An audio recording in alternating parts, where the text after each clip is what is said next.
Majoris Asset Management adalah karya Indonesia. Berdiri sejak 2015 dan mendapatkan lisensi OJK sejak 27 Oktober 2015.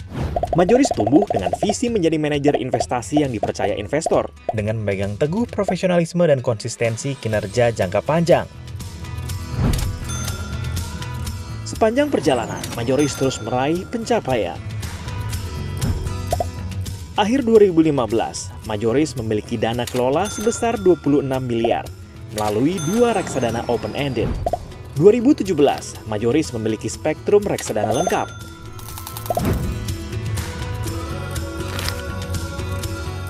Awal 2019, Majoris mengelola 14 reksadana. Majoris selalu siap menjawab dinamika pasar dengan konsistensi tumbuh positif di atas market dan spektrum produk lengkap. Saat ini, Majoris telah menyediakan spektrum lengkap untuk investor. Reksadana pasar uang, reksadana pendapatan tetap, reksadana USD, dan reksadana saham. Juga reksadana Exchange Traded Fund atau ETF Index. Majoris akan terus memberikan standar yang terbaik bagi para klien. Didukung oleh partner distribusi dan infrastruktur yang kuat. Majoris Asset Management merupakan karya Indonesia yang akan selalu menjadi manajer investasi yang bisa diandalkan dan dipercaya.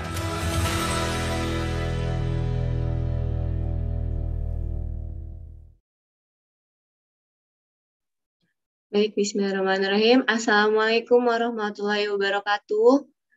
Selamat pagi Bapak dan Ibu yang saya hormati. Sebagai perkenalan singkat, bagi yang belum mengenal saya Winda Widastuti, dalam hal ini selaku pembawa acara dan atas nama PT Majoris Asset Management mengucapkan terima kasih atas kesediaan untuk hadir dan selamat datang di acara Majoris Investment Talk 2021 sesi kedua.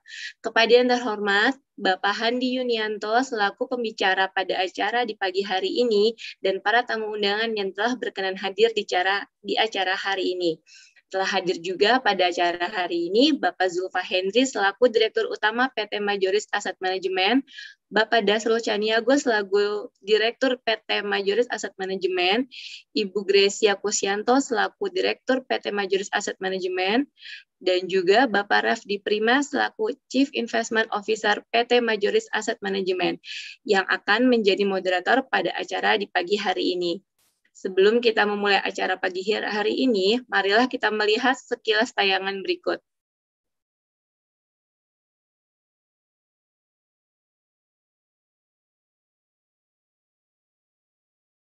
Majoris Asset Management adalah karya Indonesia. Berdiri sejak 2015 dan mendapatkan lisensi OJK sejak 27 Oktober 2015.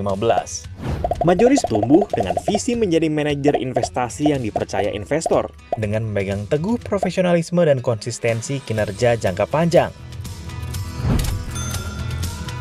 Sepanjang perjalanan, Majoris terus meraih pencapaian. Akhir 2015, Majoris memiliki dana kelola sebesar 26 miliar melalui 2 reksadana open-ended. 2017, Majoris memiliki spektrum reksadana lengkap.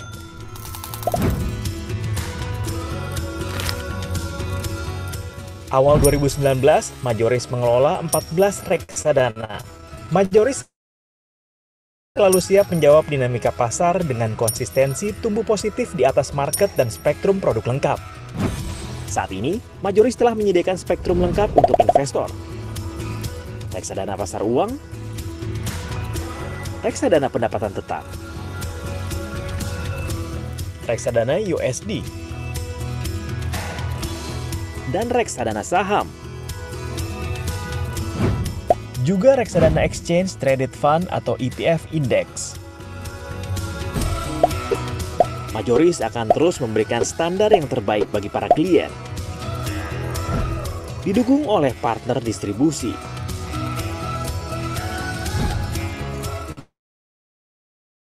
dan infrastruktur yang kuat. Majoris Asset Management merupakan karya Indonesia yang akan selalu menjadi manajer investasi yang bisa diandalkan dan dipercaya.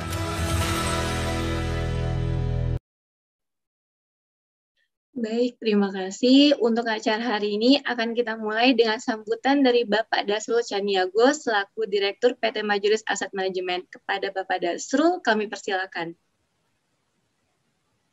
Terima kasih Winda. Bismillahirrahmanirrahim. Assalamualaikum warahmatullahi wabarakatuh. Selamat pagi, salam sehat, salam sejahtera buat kita semua. Selamat datang di Majoris Investment Talk 2021 di seri yang kedua ini. Merupakan satu kehormatan yang luar biasa nih bagi kami di Majoris atas kehadiran bapak-bapak, ibu-ibu semuanya. Di seri kedua ini dari 3 seri yang kita rencanakan, kita akan membahas tentang fixed income. Ini topik yang sangat menarik yang dinantikan kita semua. Di seri minggu lalu kita semua sudah mendengarkan pemaparan dari Papa Leo dari Mandiri Sekuritas.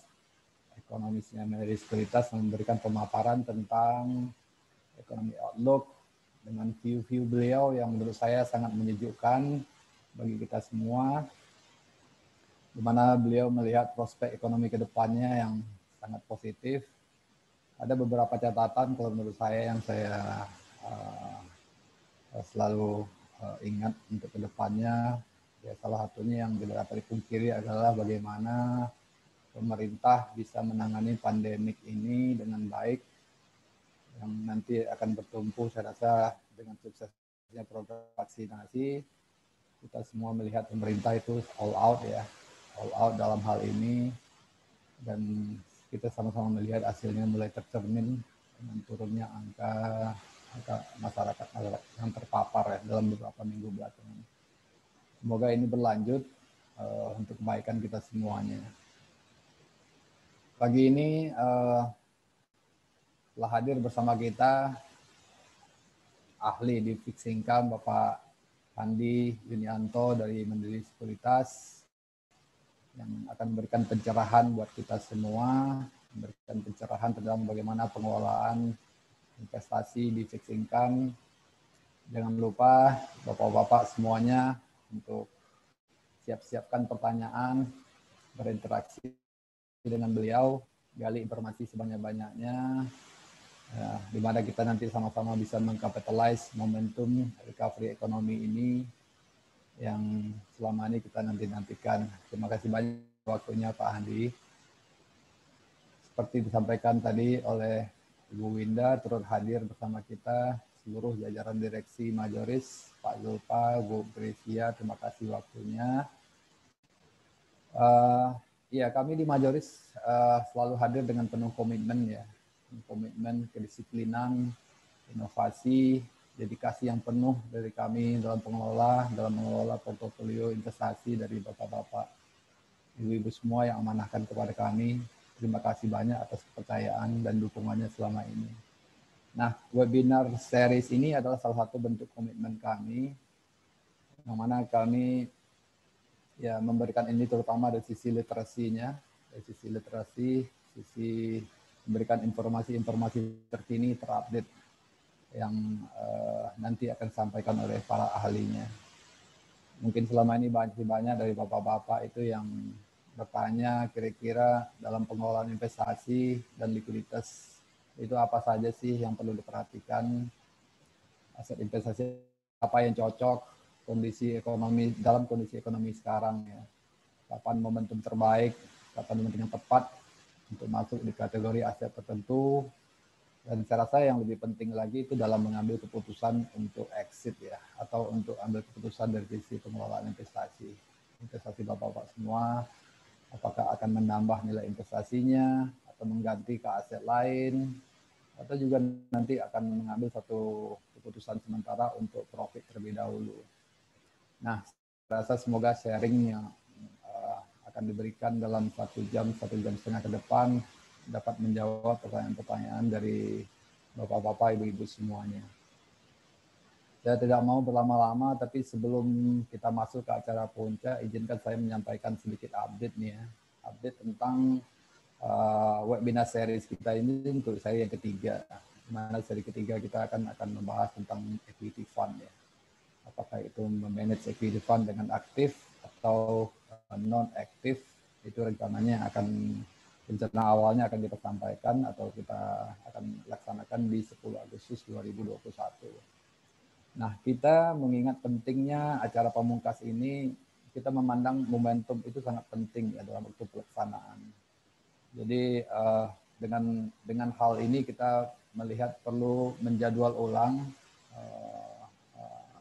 seri kita di 10 Agustus 2021 ini untuk mendapatkan manfaat yang optimum bagi bapak-bapak, ibu-ibu semuanya. Ya, dengan berat hati ya seri ketiga ini akan kita tunda waktu pelaksanaannya. Tim kami nanti dari Majoris akan memberitahukan jadwal melalui email atau pesan WA. Ya, sekali lagi kami mohon maaf atas penundaan ini. Saya rasa singkat aja dari saya. Demikian semuanya. Sekali lagi terima kasih banyak waktunya yang sudah diluangkan dalam acara ini. Terima kasih banyak Pak Handi. Terima kasih banyak tim semuanya yang sudah bekerja keras dengan suksesnya pelaksanaan acara kita ini. Selamat menikmati sharing. Semoga suatu yang sangat bermanfaat buat kita semuanya. Assalamualaikum warahmatullahi wabarakatuh. Assalamualaikum warahmatullahi wabarakatuh. Assalamualaikum warahmatullahi wabarakatuh. Baik, terima kasih Pak Dasrul untuk sambutannya. Sekarang izinkan saya untuk menjelaskan sedikit biodata pembicara dan moderator untuk acara di pagi hari ini. Untuk biodata pembicaranya pada hari ini yaitu Bapak Handi Yunianto. Beliau saat ini sedang menjabat sebagai Head of Fixed Income Research dari PT Mandiri Sekuritas. Beliau sudah bergabung dengan Mandiri Sekuritas sejak tahun 2006. Bapak Handi sudah memiliki 15 tahun pengalaman di bidang fixed income dan telah memperoleh gelar Magister Manajemen Keuangan dari Universitas Indonesia. Dan untuk moderator pada hari ini, yaitu Bapak Rafdi Prima. Bapak Rafdi saat ini sedang menjabat sebagai Chief Investment Officer di PT Majoris Asset Management. Beliau bergabung di Majoris sejak tahun 2018. Sebelumnya, beliau menjabat sebagai Head Analyst di PT Danariksa Investment. Bapak Rafdi sudah memiliki pengalaman selama 16 tahun di bidang investment dan memperoleh gelar sarjana ekonomi dari Universitas Pajajaran. Baik, untuk mempersingkat waktu, selanjutnya acara Majoris Investment Talk 2021 saya serahkan kepada moderator yaitu Bapak Rafdi Prima. Kepada Bapak Rafdi kami persilahkan. Thank you Mbak Winda. Assalamualaikum warahmatullahi wabarakatuh. Thank you buat Pak Handi kedatangannya. Pak Handi ini harus full disclosure juga. Ini teman saya dari tahun 2007 sampai sekarang. Sempat bareng di Mandiri juga selama 5 tahun lebih ya. Tapi beyond that juga masih sering ketemu dan sering kumpul. Terima kasih sekali lagi kesempatannya Pak Handi datang. Untuk acaranya akan mirip seperti yang minggu lalu. Kita akan dengarkan pemaparan Pak Handi selama 40-50 menit. Setelahnya kita lanjutkan dengan tanya jawab. Saya mengharapkan sekali banyak tanya jawab dari peserta karena Pak Handi ini udah dari dulu ngerecokin fixed income market nih, jadi kalau nanya-nanya sih pasti orang yang tepat untuk ditanya. Oke, terima kasih perhatiannya. Silakan saya waktu dan tempat buat Pak Handi Yunianto, saya silakan. Terima kasih Pak Rafdi. Bismillahirrahmanirrahim. Assalamualaikum warahmatullahi wabarakatuh. Selamat pagi, salam sejahtera, salam sehat untuk Bapak Ibu semua. Pertama-tama mungkin saya ucapkan terima kasih atas kesempatan untuk sharing kepada Pak Zulfa, ini mentor saya juga sebenarnya. Ada Pak Dasrul ya dan seluruh jajaran direksi di Majoris Asset Management. Mungkin saya coba izin share screen presentasi dulu ya Bapak Ibu.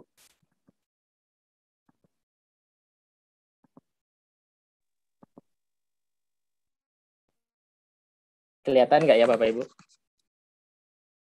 Sudah kelihatan Pak. Oke, thank you Raf. Oke, mungkin saya coba mulai dari sisi investasi Bapak Ibu sebelum saya coba memaparkan outlook investasi di pasar obligasi trennya seperti apa. Kalau kita bicara investasi, sebenarnya kita menunda konsumsi sekarang untuk mendapatkan return yang lebih optimal di masa yang akan datang. Jadi saya sering pakai rule-nya si Warren Buffett bahwa kalau kita mau investasi, ingat rule pertama, jangan pernah rugi gitu ya. Rule number 2-nya adalah ingat aturan yang pertama. Jadi kita ingin share ke Bapak Ibu semua apakah aturan dari Warren Buffett ini kita bisa terapkan di pasar modal di Indonesia.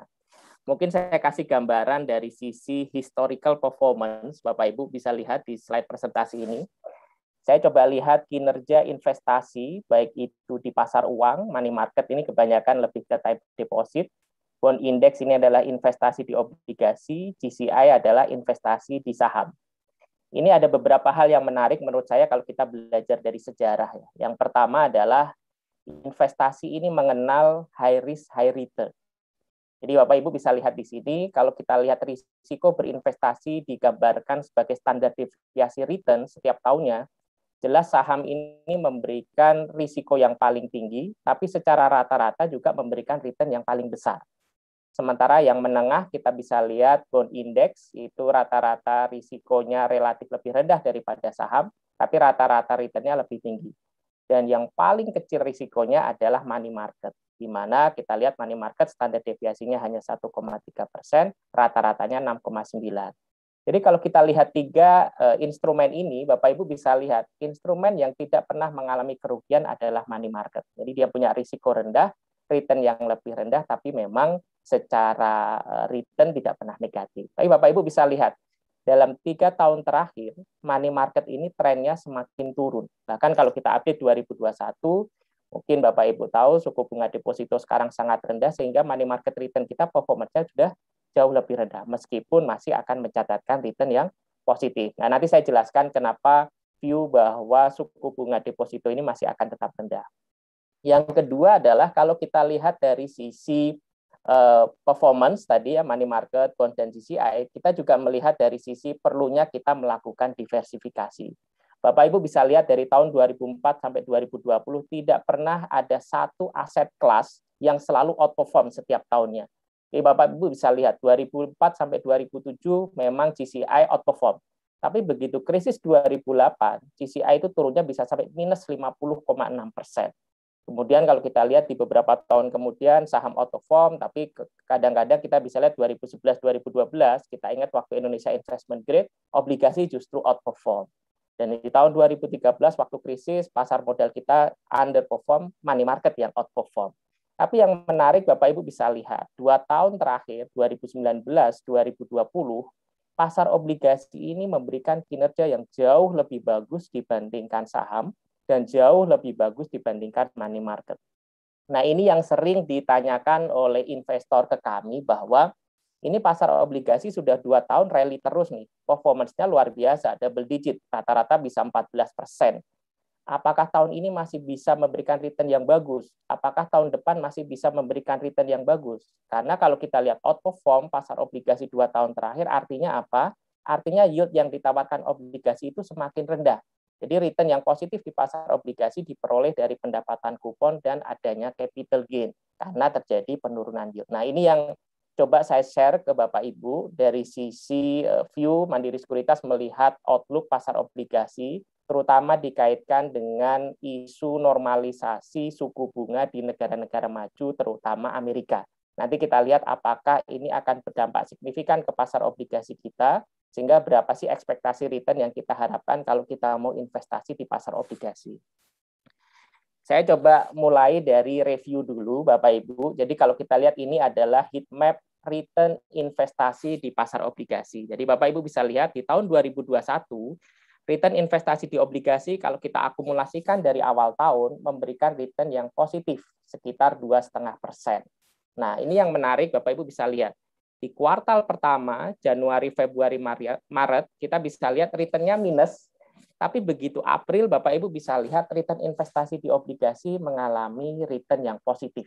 Nah, yang menjadi pertanyaan adalah, apa yang membedakan antara kuartal 1 dan kuartal 2? Dan apakah kinerja return yang positif ini masih akan berlanjut sampai setidaknya dengan akhir tahun? Saya kasih gambaran ke Bapak Ibu apa yang membedakan kuartal 1 dan kuartal 2 di pasar obligasi kita. Jawabannya adalah lebih dari sisi faktor globalnya. Jadi Bapak Ibu bisa lihat cat sebelah kiri ini, saya coba gambarkan hubungan antara yield atau suku bunga di Amerika dengan yield obligasi di Indonesia. Jadi Bapak Ibu bisa lihat yang warna biru ini adalah yield Sun 10 tahun, yang warna orange ini adalah yield US Treasury 10 tahun. Jadi di awal tahun, di bulan Januari, Februari, Maret, Bapak Ibu bisa lihat polanya US Treasury yield naik signifikan, bond yield kita juga naik. Tapi pola ini berubah, di mana setelah bulan April, Mei, Juni, Bapak Ibu bisa lihat US Treasury yield-nya turun, sehingga kalau kita lihat bond yield kita juga mengalami penurunan. Nah, hal inilah yang menyebabkan kenapa kinerja pasar obligasi kita memberikan return yang positif di kuartal kedua. Dan polanya sama dengan dolar indeks, Bapak Ibu. Jadi kalau kita lihat pada waktu Januari, Februari, Maret, euforia waktu itu market melihat bahwa Amerika recovery-nya akan kuat karena fiskal stimulusnya luar biasa, vaksinnya juga luar biasa, sehingga mereka melihat bahwa The Fed akan segera menaikkan suku bunga. Nah, ini di price in oleh market sehingga mereka meminta yield yang lebih tinggi, dolar indeksnya menguat. Tapi begitu The Fed bilang bahwa Amerika tidak akan buru-buru untuk melakukan pengetatan ekonomi, mereka tidak buru-buru untuk melakukan kuantitatif easing gitu ya. Jadi kalau kita lihat apa yang terjadi, respon market adalah kita bisa melihat US Treasury yield turun, dolar indeksnya turun. Memang dalam beberapa minggu terakhir setelah FOMC meeting kita bisa lihat polanya masih agak berbeda. US Treasury yield turun, tapi dolar indeksnya agak naik. Nah, saya mau jelaskan ke teman-teman semua bahwa dua indikator ini sangat penting untuk melihat arah pergerakan obligasi kita ke depan. Kenapa? Mungkin saya jelaskan di sini, Bapak Ibu. Ini adalah hasil kajian dari Mandiri Sekuritas untuk melihat potensi foreign fund flows ke emerging market termasuk ke Indonesia. Jadi Bapak Ibu bisa lihat, kalau ditanya, variabel penting apa yang menyebabkan asing akan masuk di pasar obligasi kita? Kita pakai lakukan big data analisis, jawabannya adalah dua indikator penting yang menyebabkan asing itu masuk atau keluar di pasar obligasi kita adalah hedging cost dan yield spread.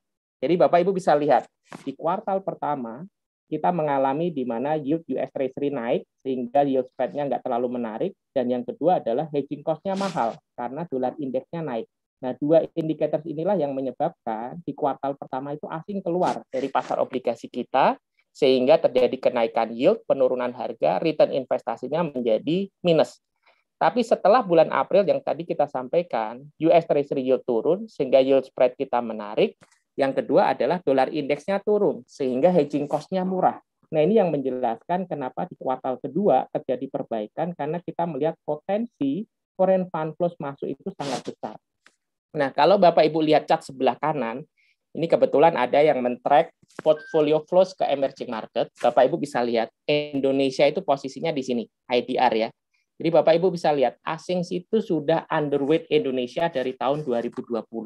Jadi kita bisa lihat yang warna biru 2020 asing keluar, 2021 asing relatively flat. Jadi kalau kita total 2020 dan 2021 asing itu masih net sell. Nah, ini kami melihat bahwa Indonesia ini lagging dibandingkan peers yang lain. Bapak Ibu bisa lihat, Malaysia itu 2020 inflow, 2021 inflow. South Africa juga sama, China sama, Thailand sama. Jadi kita melihat bahwa kalau terjadi perbaikan sentimen di pasar, inflows asing itu kemungkinan akan lebih besar ke Indonesia. Karena asing ini sudah underweight dari tahun 2020.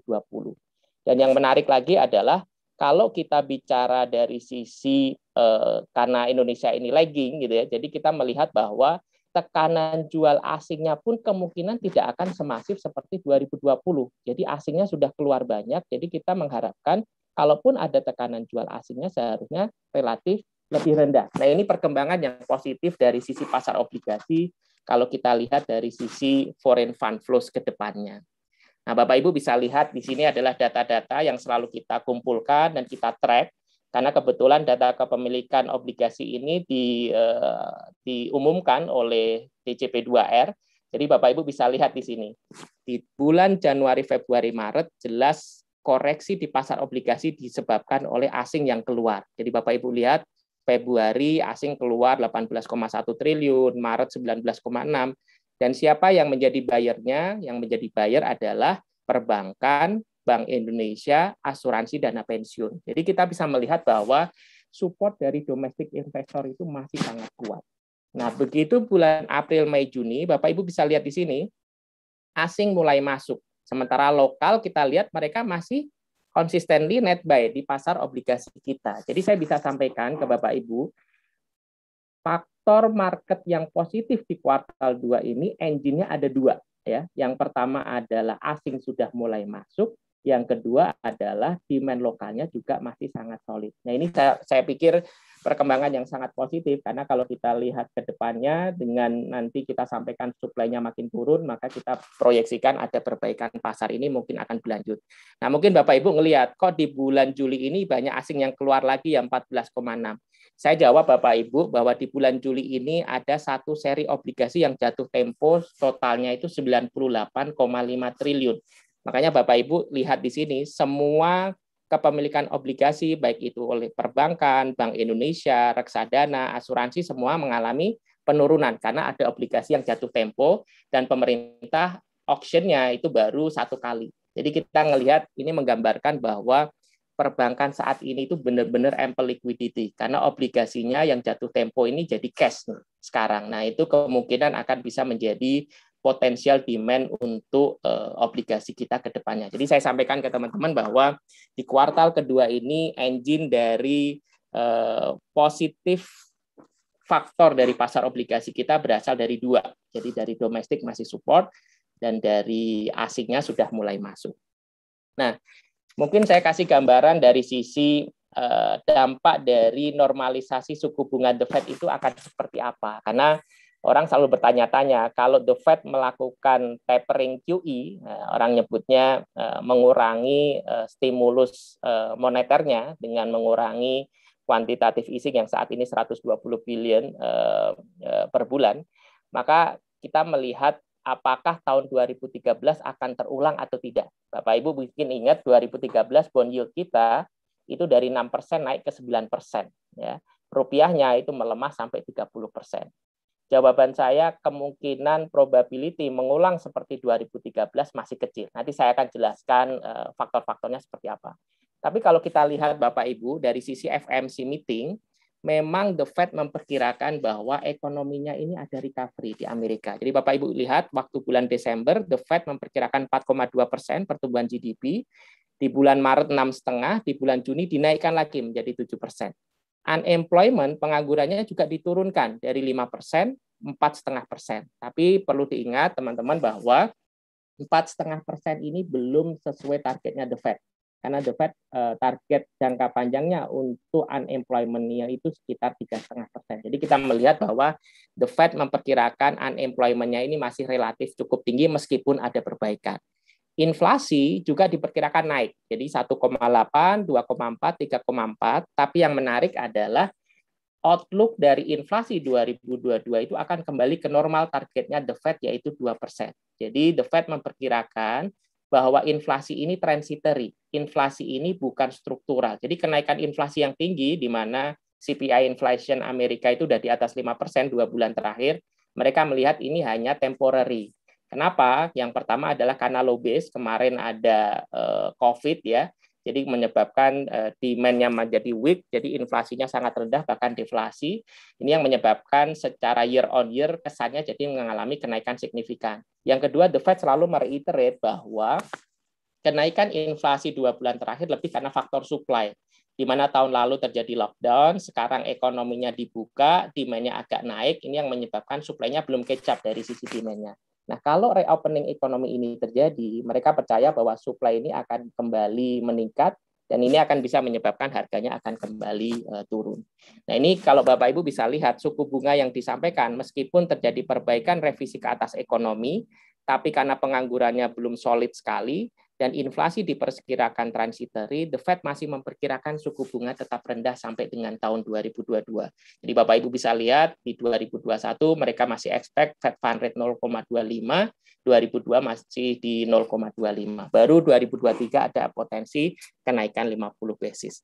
Nah, saya mau sampaikan ke Bapak Ibu bahwa respon market dari FOMC meeting ini seperti apa? Saya bisa sampaikan di sini yang cat sebelah kiri ini adalah ekspektasi inflasi ke depan oleh market. Jadi kebetulan di Amerika itu ada derivatif produk ya, ada inflation protected securities. Jadi kita bisa ngitung selisih yield-nya antara TIPS dengan yang reguler itu berapa. Nah, itu mencerminkan ekspektasi inflasi ke depan. Jadi tampaknya market setuju dengan view-nya The Fed bahwa inflasi ini transitory. Makanya Bapak Ibu bisa lihat trennya. Kalau kita lihat ekspektasi inflasi 5 tahun ke depan, trennya sudah mulai turun. Nah, yang menarik juga kalau kita lihat statement yang dilakukan oleh Bank Sentral Negara Maju, kita lihat ECB, kita lihat BOJ, itu mereka semua masih akomodatif. Dan liquidity yang sangat besar inilah yang menyebabkan kami melihat bahwa tekanan untuk US Treasury yield naik itu relatif masih rendah. Makanya tadi kita sampaikan, dengan US Treasury yield turun, spread kita menarik, inflows itu akan masuk. Nah, ini perkembangan kalau kita lihat baca dari hasil FOMC meeting terakhir di bulan Juni 2021. Tentu kita akan sangat terus memantau posisi dari sisi inflasinya dan pengangguran. Apakah trennya seperti yang diekspektasi oleh The Fed atau ada perbaikan yang lebih signifikan. Nah, ini tentunya akan menarik kita lihat nanti FOMC meeting di bulan Agustus ke depan. Nah, ini view yang selalu kita sampaikan ke investor bahwa US Treasury yield outlook menurut kita itu memang kemungkinan masih akan tetap rendah, kalaupun naik akan sangat gradual.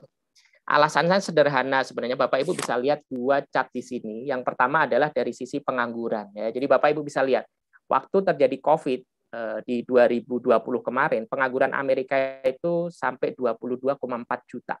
Dan kalau kita lihat 1 tahun setelah penanganan COVID, yang nganggur, yang masuk ke kerja, itu baru separuhnya. Jadi kita lihat penganggurannya itu masih ada sekitar 15 juta. Jadi kalau kita asumsikan, setiap bulan Amerika membuka 1 juta tenaga kerja, itu baru balik lagi ke posisi sebelum pre-COVID level trend, itu mungkin butuh 1 tahun. Nah, ini yang menjelaskan kami melihat bahwa tekanan inflasi dari upah ini kemungkinan masih tetap rendah. Nah, ini yang menjelaskan kenapa kita juga melihat bahwa ekspektasi inflasi ini masih kenaikannya masih transitory. Yang kedua, kalau Bapak Ibu bisa lihat adalah dari utangnya Amerika. Saat ini kalau kita lihat dengan Biden melakukan stimulus yang luar biasa, ini semuanya dibiayain lewat utang. Dan kalau kita lihat total debt to GDP-nya Amerika itu sudah 120% of GDP. Jadi kita beda bicara di 2013 yang mungkin waktu itu masih di 60-70%. Kenapa ini penting? Karena kalau utangnya semakin besar, menaikkan suku bunga atau kenaikan US Treasury yield itu akan bisa berdampak lebih besar ke ekonomi mereka karena refinancing cost-nya menjadi lebih mahal. Jadi dua indicators ini yang menurut saya kami melihat bahwa kenaikan US Treasury yield ini belum akan bisa kembali ke level normal seperti kondisi pre-COVID dalam waktu dekat. Nah, tentunya ini juga perkembangan yang positif, makanya kita lihat sekarang US Treasury yield yang 10 tahun itu masih di level 1,2-1,3%, bahkan lebih rendah dibandingkan dengan kondisi di bulan Maret lalu. Nah, bagaimana dengan investor domestik? Jadi pertanyaan tadi adalah support dari domestiknya cukup besar. Bapak Ibu bisa lihat cat sebelah kiri, ini adalah gambaran dari investor yang membeli pasar obligasi kita. Jadi kalau kita bicara 2016 dengan 2019, pasar obligasi kita itu sangat tergantung dengan asing. Jadi Bapak Ibu bisa lihat asing memiliki hampir di atas 50% obligasi yang diterbitkan oleh pemerintah. Tapi begitu 2020 polanya berubah. Jadi Bapak Ibu bisa lihat di sini porsi asingnya turun, yang menggantikan adalah Bank Indonesia yang naik porsinya, yang warna coklat ini naik cukup signifikan. Tapi yang mau saya share ke Bapak Ibu dari sisi tahun 2021, asing ini belum banyak masuk, tapi support domestiknya lebih beragam. Jadi BI kalau kita lihat porsinya naik sedikit, retail yang luar biasa naiknya dibandingkan dengan 2020, perbankan juga masih mencatatkan net buy yang cukup signifikan. Nah, pertanyaannya adalah apakah demand dari domestik ini akan berlanjut dan faktornya apa? Jawaban saya adalah kemungkinan besar support domestik ke pasar obligasi kita masih akan berlanjut. Kenapa? Jawabannya simple, karena liquidity. Jadi Bapak Ibu lihat cat sebelah kanan, ini adalah gambar antara total kreditnya perbankan, pertumbuhan DPK, dan loan to deposit ratio. Jadi Bapak Ibu bisa lihat sejak tahun 2018, LDR perbankan itu turun dari 95 sampai ke 80-an. Ini mungkin terendah dalam beberapa puluh tahun terakhir. Jadi Bapak Ibu bisa bayangkan, kalau perbankan punya excess cash yang berlebihan, punya cash dan loan to deposit ratio-nya 80%, sementara dia demand kreditnya weak, mereka kalau kita lihat kredit growth-nya bahkan kontraksi, DPK-nya masih tumbuh positif, bahkan mendekati double digit, apa yang dilakukan perbankan? Kelebihan dana yang mereka punya hanya bisa ditempatkan di Bank Indonesia, which is bunganya semakin turun karena Bank Indonesia menurunkan suku bunga, atau dia belikan government bond yang yield-nya juga semakin turun. Dengan aset yield yang relatif rendah, apa yang dilakukan perbankan supaya marginnya tetap bagus? Cost of fund-nya yang diturunkan. Ini yang menjelaskan kenapa 2 tahun terakhir kalau Bapak Ibu menempatkan dana di money market, menempatkan dana di deposito, mungkin perbankan sekarang lebih senang untuk nggak nerima cash, karena cash-nya berlebihan. Jadi kalaupun dia mau nerima tabungan Bapak Ibu, mereka mungkin akan memberikan bunga yang sangat rendah. Nah, itu kondisi yang terjadi saat ini. Nah, pertanyaannya adalah, apakah ini masih akan berlanjut? Jawaban saya iya. Kenapa? Karena kalau kita lihat credit growth, Bapak Ibu, credit growth itu biasanya lagging indicator. Jadi perbankan itu baru mau ngelempar kredit kalau ekonominya itu benar-benar tumbuh. Nah, kalau kita lihat apa yang terjadi saat ini, ekonomi kita mungkin ekspektasinya baru tumbuh. Mungkin kemarin pemerintah baru merevisi karena ada PPKM di bulan Juli, mungkin hanya di level 3,4 sampai 4,5. Jadi kalau ekspektasi pertumbuhan ekonomi masih di bawah 5%, kemungkinan kredit growth itu paling hanya 7, itu udah paling tinggi gitu. Jadi kita perkirakan tahun ini kredit growth kalaupun tumbuh itu hanya 5-7%. Sementara DPK, Bapak Ibu bisa lihat trennya ini terus naik. Kenapa DPK ini naik? Jawabannya ada 2. Yang pertama adalah kalau pada saat terjadi krisis, yang biasa dilakukan oleh orang adalah lebih suka nabung daripada belanja. Yang kedua, kalau kita lihat kenapa DPK ini tumbuh signifikan, itu karena BI melakukan cetak uang, Bapak Ibu. Mungkin Bapak Ibu ingat di tahun 2020, Bank Indonesia melakukan yang namanya burden sharing, beli obligasi pemerintah di pasar perdana. Jumlahnya itu hampir 600 triliun, Bapak Ibu. Nah, tahun ini berapa? BI sudah melakukan pembelian government bonds di pasar perdana 130 triliun. Uang itu pasti akan kembali lagi masuk ke sistem perbankan. Jadi bayangkan kalau kita bicara kuantitatif easing masih dilakukan oleh BI, pemerintah perlu stimulus fiskal, jadi uang yang dia peroleh dari lelang itu harus di-spend, maka endingnya uang itu akan masuk ke perbankan. Jadi kita masih melihat bahwa liquidity ini masih akan ample. No wonder kalau nanti kita lihat suku bunga deposito ini masih akan bisa turun, Bapak Ibu. Nah, saya kasih gambaran simulasi sederhana. Kapan perbankan ini nggak akan masuk banyak di obligasi? Jawabannya adalah kalau liquidity-nya kembali lagi LDR-nya ke 90%. Saya kasih ilustrasi. Kapan LDR ini balik ke 90%? Asumsi kalau DPK itu tumbuh 7% saja, itu berarti kita harus expect kredit growth tumbuh 18% supaya LDR perbankan kembali lagi ke 90. Jadi selama kita melihat bahwa ekspektasi kredit growth itu belum double digit, maka kami melihat tren liquidity di perbankan ini masih akan ample. Nah, ini gambarannya. Jadi Bapak Ibu bisa lihat liquidity ini akan support pasar obligasi kita ke depannya. Nah, pertanyaan berikutnya adalah kalau perbankan itu melempar kredit, mereka akan jualan government bonds-nya apa enggak gitu ya. Jadi saya kasih gambaran ini adalah asetnya perbankan di government bonds, di interbank, di placement di BI dan di government bonds. Bapak Ibu bisa lihat yang terjadi 2 tahun terakhir ini porsi kreditnya turun, tapi government bonds-nya naik. Jadi bisa dibilang perbankan ini nggak ngasih ke bisnismen, tapi ngasih uangnya ke pemerintah gitu. Nah, pertanyaannya adalah kalau yang warna biru ini trennya terus naik nih, apakah yang warna biru tuanya ini akan turun? Artinya perbankan akan jual aset di government bonds-nya ke market atau tidak?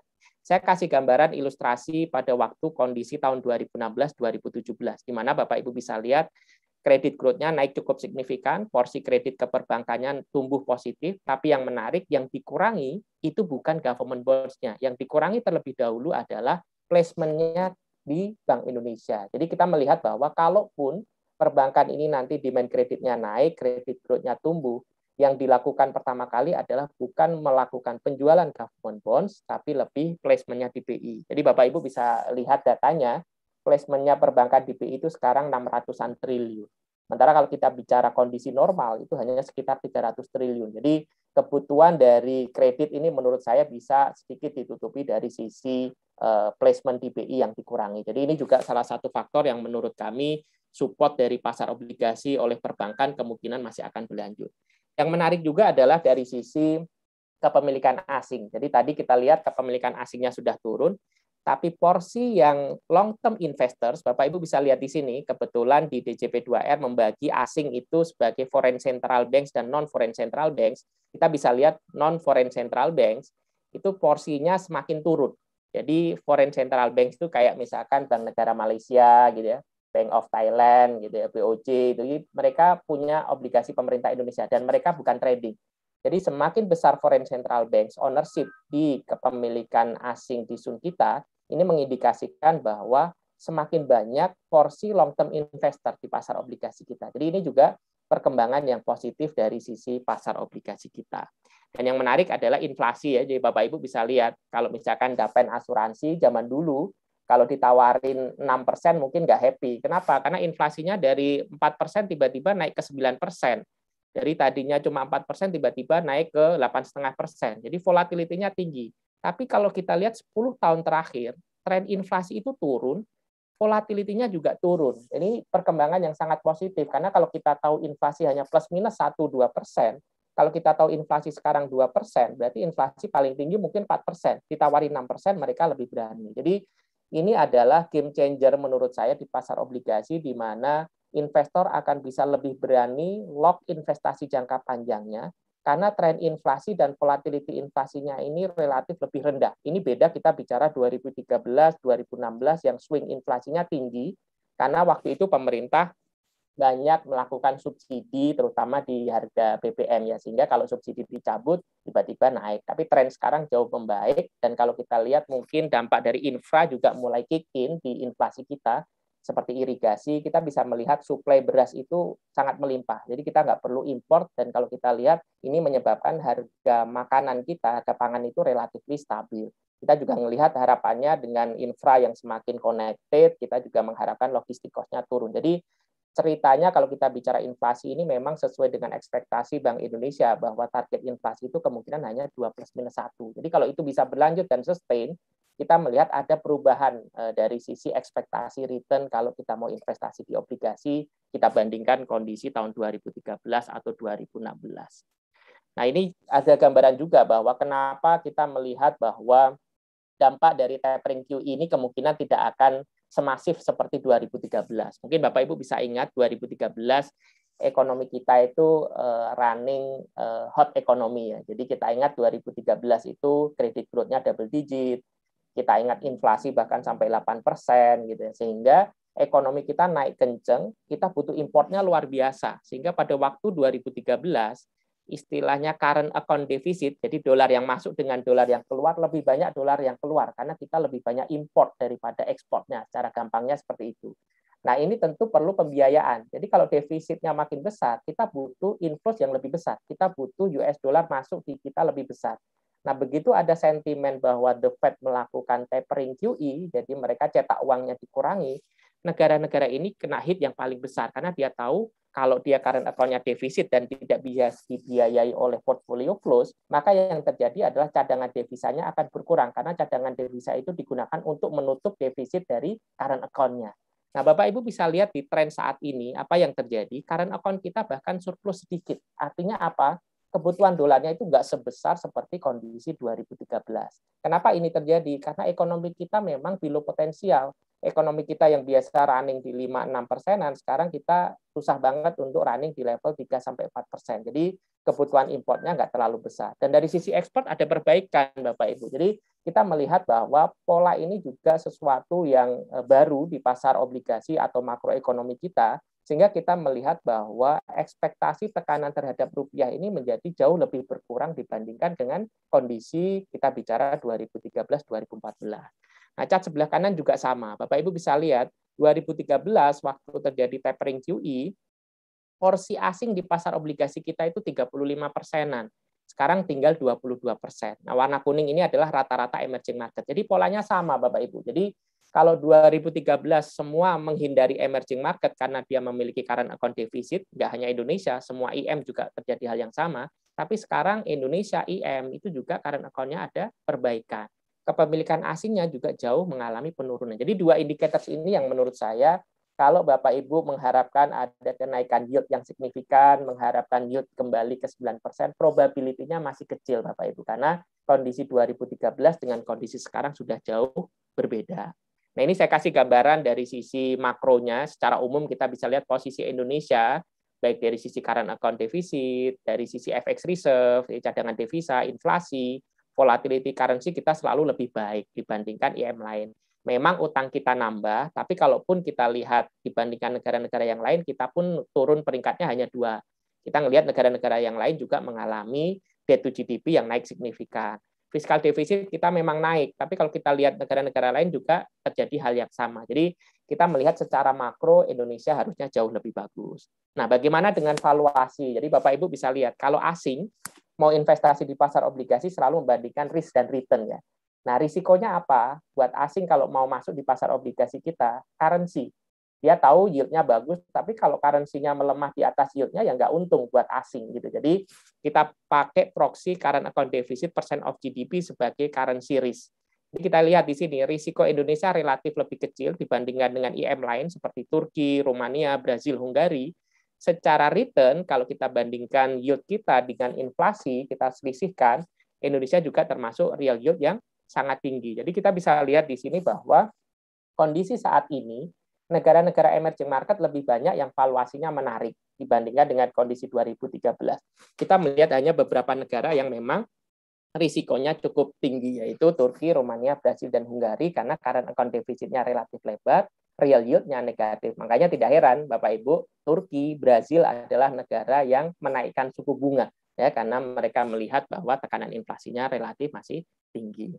Nah, secara valuasi Bapak Ibu kita lihat di sini cara yang paling gampang melihat apakah bond yield kita itu sudah overvalued, udah mahal atau enggak gitu ya. Saya bandingkan fair value dengan actual. Jadi Bapak Ibu bisa lihat kalau US Treasury yield hanya 1,3, CDS kita credit default swap, ini kalau Indonesia default itu premi yang dibayarkan berapa itu sekarang hanya 80. Rupiahnya 14.500, BI rate-nya di level 3,5%, fair value-nya itu di bawah 6 Bapak Ibu. Jadi kalau bond yield kita waktu itu sempat 6,9, kita lihat itu sangat murah karena fair value-nya jauh di bawah dari actual yield-nya. Dan sekarang dengan yield sudah turun ke level 6,3, sementara fair value-nya di level 5,7 itu sebenarnya 60 basis di atas. Jadi kami melihat bahwa potensi bond yield untuk turun atau terjadi capital gain ke depan itu relatif masih terbuka. Ini beda dengan 2018-2019 Bapak Ibu. Jadi Bapak Ibu bisa lihat yang warna biru actualnya ada di bawah yang fair value-nya. Itu kita bisa melihat itu adalah yield obligasi sudah sangat mahal. Yield-nya terlalu rendah karena fair value-nya ada di atas. Tapi sekarang Bapak Ibu bisa lihat 2020 yield-nya terus turun, tapi fair value-nya itu masih tetap di bawah. Ini artinya secara valuasi bond yield kita memang masih cukup murah. Ini beda dengan kondisi 2018, waktu itu bond yield-nya turun tapi turunnya lebih dalam dibandingkan dengan fair value-nya. Nah, yang sering menjadi pertanyaan adalah suku bunganya nih kapan Indonesia akan naik ya? Karena kalau suku bunga naik pasti yield obligasi akan naik karena itu dijadikan sebagai benchmark acuan investor. Nah, Bapak Ibu bisa lihat secara umum di tahun 2021 mulai ada negara-negara yang melakukan normalisasi suku bunga. Mereka sudah menaikkan suku bunga. Contoh, Brazil sudah menaikkan 200 basis, Turki juga sama 200 basis, Rusia mungkin sekitar 150 basis, Chili 25 basis, Ceko juga 25 basis. Tapi overall kalau kita lihat, hampir semua negara itu masih mempertahankan suku bunga rendah. Ini kalau kita lihat negara-negara hampir semuanya tetap mempertahankan suku bunganya flat ya, sama dengan tahun 2020. Saya mungkin sampaikan bahwa negara-negara ini memang recovery ekonominya berbeda-beda. Negara-negara ini mengalami tekanan inflasi yang besar, sehingga bank sentralnya harus merespon dengan menaikkan suku bunga. Nah, pertanyaannya adalah, apakah Indonesia akan mengikuti seperti Brazil, Turki, Rusia, Chili, dan lain-lain? Jawaban saya mungkin belum. Kenapa? Ini saya kasih gambaran, Bapak Ibu, cat sebelah kiri. Ini adalah gambaran dari sisi benchmark rate, dari suku bunga bank sentralnya saya kurangi dengan inflasi. Jadi Bapak Ibu bisa lihat, meskipun mereka beberapa sudah menaikkan inflasi, secara rata-rata real benchmark rate-nya itu masih minus Bapak Ibu, minus 1,5%. Sementara kalau kita lihat Indonesia di mana? Indonesia itu plus 2,2. Jadi kita bisa melihat di sini Bank Indonesia masih punya buffer sebenarnya untuk tidak perlu menaikkan suku bunga karena real yield-nya itu masih sangat tinggi. Dan kalau kita bicara outlook inflasi, Bapak Ibu bisa lihat kemarin itu Juni deflasi. Kita itu inflasi hanya 1,33%. Jadi kalau kita asumsikan bahwa month on month inflasinya ini kembali ke level normal, kita ambil rata-rata 7 tahun terakhir saja, kita hitung-hitung itu proyeksi dari inflasi masih di bawah 2%. Ini berarti di bawah targetnya BI. Jadi kalau kita melihat pola seperti ini, potensi untuk Bank Indonesia menaikkan suku bunga tahun ini itu kemungkinan masih tetap rendah. Ini juga salah satu berita yang positif buat pasar obligasi kita, di mana bank sentralnya masih akan tetap akomodatif. Kemarin Pak Ferry sudah menyampaikan bahwa suku bunga itu adalah pilihan terakhir. Jadi dengan tahu bahwa ekonominya masih butuh stimulus, kalau seandainya rupiahnya mengalami depresiasi cukup signifikan, yang dilakukan Bank Indonesia belum akan menaikkan suku bunga cepat, tapi mungkin lebih ke liquidity management. Jadi mungkin dia akan menaikkan QWM yang saat ini memang kondisinya lebih longgar sekali perbankan. Jadi ini gambarannya Bapak Ibu, kekhawatiran mengenai kenaikan suku bunga kami melihat belum akan terjadi dalam waktu dekat. Yang terakhir saya sampaikan ke Bapak Ibu, kalau kita melihat dari sisi pasar obligasi ke depan seperti apa, yang paling penting adalah supply dan demand. Jadi berapa besar sih pemerintah butuh menerbitkan obligasi lagi. Nah ini ada berita bagus bahwa di tahun 2021, di second half ini ada potensi gross issuance-nya akan turun, Bapak Ibu. Jadi awalnya pemerintah mentargetkan 1.500 triliun. Kalau kita hitung, kemarin Bu Sri Mulyani menyatakan bahwa gross issuance-nya bisa turun sampai 1.250. Jadi ini turun 283 triliun. Dampaknya apa? Dampaknya adalah target lelangnya bisa turun signifikan. Jadi 39 triliun hitungan kita per 2 minggu. Dan hari ini ada lelang sukuk, targetnya pemerintah 12 triliun. Jadi Bapak Ibu bisa lihat, di third quarter ini, kalau pemerintah konsisten melakukan target issuance sekitar 45 triliun, maka di fourth quarter nanti, issuance targetnya akan jauh lebih rendah. Jadi supply-nya akan jauh berkurang dibandingkan dengan third quarter. Jadi sebenarnya buat Bapak Ibu, momentum untuk bisa mendapatkan bond dengan size cukup besar dan yield yang lumayan mungkin kita bisa melihat di third quarter ini. Fourth quarter kalau misalkan supply-nya benar-benar turun, maka kita akan melihat secara size akan turun, kalau demand-nya improve maka yield-nya akan lebih agresif. Nah, ini gambarannya kenapa pemerintah cukup yakin gross issuance-nya bisa turun. Bapak Ibu bisa lihat revenue pemerintah di APBN itu naik cukup signifikan. Kenapa ini terjadi? Jawabannya adalah karena harga komoditi naik, trade kita juga improve. Jadi Bapak Ibu bisa lihat sampai dengan bulan Juni, biasanya itu revenue targetnya cuma 46-47% dari full year target. Tapi sekarang sudah hampir 51%.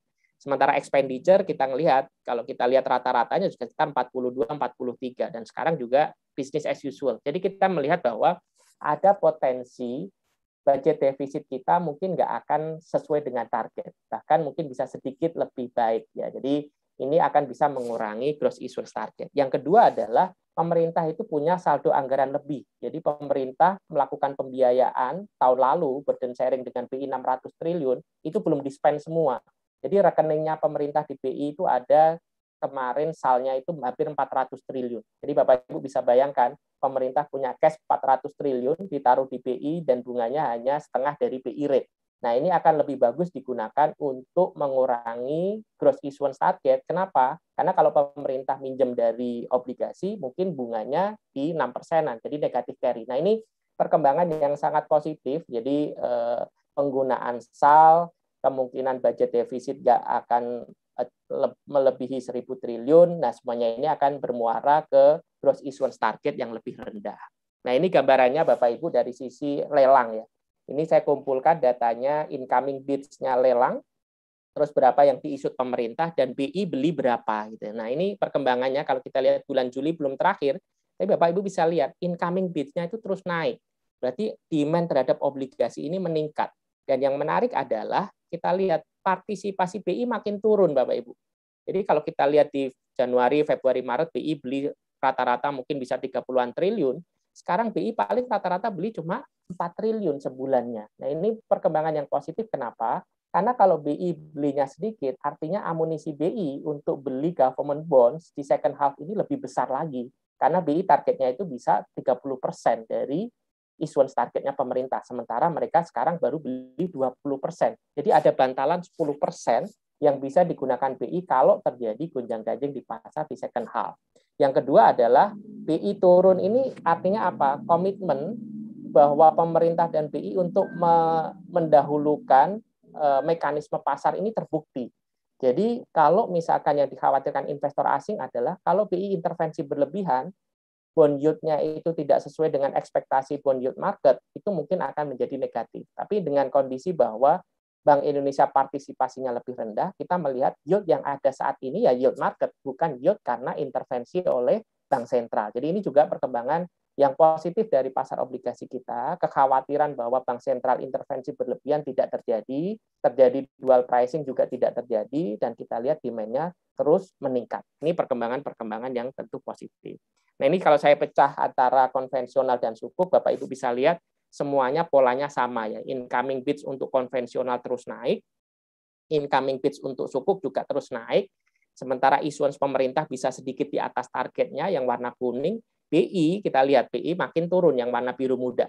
Nah ini perkembangan-perkembangan yang tentunya akan sangat positif buat pasar obligasi ke depannya. Nah ini kalau ditanya siapa sih yang beli bond di pasar perdana kalau pemerintah lelang, kalau kita lihat konvensional perbankan itu 51,7%, sukuk juga sama 52%, BI hanya 20%, 26%. Institutional banks kita lihat Dapen, asuransi itu sekitar 17%, di sukuk konvensional sekitar 18%. Mereka rata-rata beli 6 triliun. Dan kalau kita lihat data terbaru kemarin waktu lelang terakhir, bahkan Dapen asuransi itu belinya 10 triliun. Jadi kita melihat bahwa demand dari domestik ini masih cukup kuat, dan kalau kita lihat asing contohnya itu juga sudah mulai masuk. Jadi kita lihat di bulan Juni, bulan Juli asing sudah mulai rata-rata masuk sekitar 3 triliun. Ini perkembangan juga yang positif. Nah, mungkin ini sebagai kesimpulan Bapak Ibu, yang pertama yang mau kita sampaikan adalah kami melihat bahwa pasar obligasi ini masih akan positif. Faktornya apa? Yang pertama dari sisi liquidity. Jadi kalau tahun lalu pasar kita bisa rally, pasar kita bisa memberikan return yang positif untuk obligasi karena faktor liquidity, kami melihat tahun ini liquidity masih akan menjadi play untuk pasar obligasi kita. Kenapa? Karena kita expect bahwa tapering QE baru akan terjadi tahun depan, gitu. Jadi tahun ini Amerika masih QE, ECB masih QE, BOJ masih QE, dan kita lihat suku bunga juga tetap masih rendah. Secara valuasi, tadi kita sampaikan bahwa pasar obligasi kita memberikan valuasi yang cukup menarik, baik itu kita bandingkan dengan IM market, maupun kita bandingkan dengan historical pola dari fair value dari yield kita. Kita expect bahwa 10 years bond yield kita masih bisa turun ke 6%. Jadi kalau kita bicara tahun lalu awalnya di level 5,9 ke 6%. Jadi memang return kali ini masih didominasi oleh pendapatan bunga. Tapi kalau kita bicara tahun depan, ekspektasi juga yield-nya mungkin sama di level 6%-an, berarti memang return dari investasi obligasi kita lebih banyak dari sisi pendapatan bunganya. Risikonya apa kalau terjadi kenaikan yield? Menurut saya ada dua, Bapak Ibu, yang ini harus kita waspadai juga. Yang pertama adalah COVID ya. Jadi kalau infection dari COVID case ini terus naik, sehingga pemerintah perlu melakukan pelebaran budget defisit, tentu suplai dari surat utang negara akan naik. Dan yang saya khawatirkan kalau terjadi pelebaran budget defisit, ada potensi rating agency mendowngrade rating kita. Nah itu mungkin yang harus kita waspadai. So far, kalau kita lihat data-data yang ada saat ini, tampaknya COVID ini masih bisa relatif terkendali, dan harapannya memang terjadi perbaikan dari sisi revenue fiskal kita sehingga tidak perlu terjadi pelebaran budget defisit. Kemarin Bu Sri Mulyani menyatakan bahwa memang akan ada kenaikan PEN, tapi program PEN yang naik 55 triliun ini dibiayai dari realokasi dan refocusing. Jadi mereka memindahkan pos-pos yang tidak perlu sehingga budget defisit itu diperkirakan tidak perlu mengalami revisi ke atas. Jadi ini juga kita pantau terus. Yang kedua adalah dari sisi global, kalau ternyata kenaikan US Treasury yield lebih tinggi dari perkiraan kita, seandainya the Fed ternyata yang salah. Jadi the Fed memperkirakan inflasinya transitory, ternyata struktural nih. Jadi ada perubahan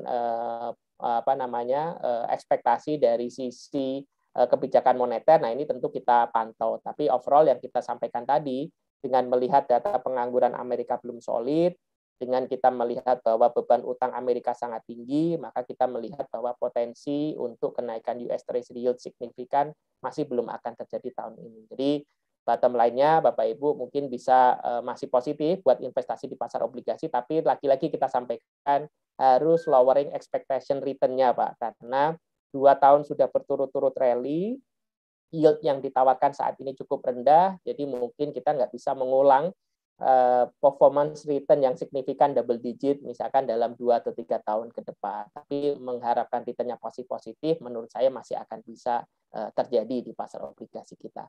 Mungkin itu Bapak Ibu yang saya bisa share, nanti dengan senang hati kalau ada pertanyaan dari Bapak Ibu. Saya kembalikan ke Pak Raffi. Terima kasih. Assalamualaikum warahmatullahi wabarakatuh.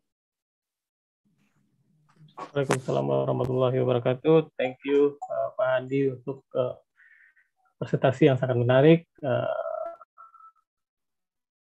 Banyak hal yang kita dapat dari pemaparan Pak Andi.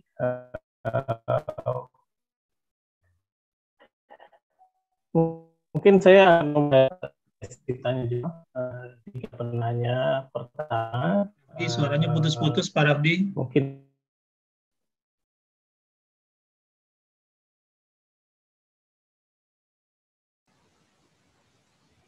Pak Rafdi, videonya mungkin dimatiin sementara biar suaranya lebih jelas.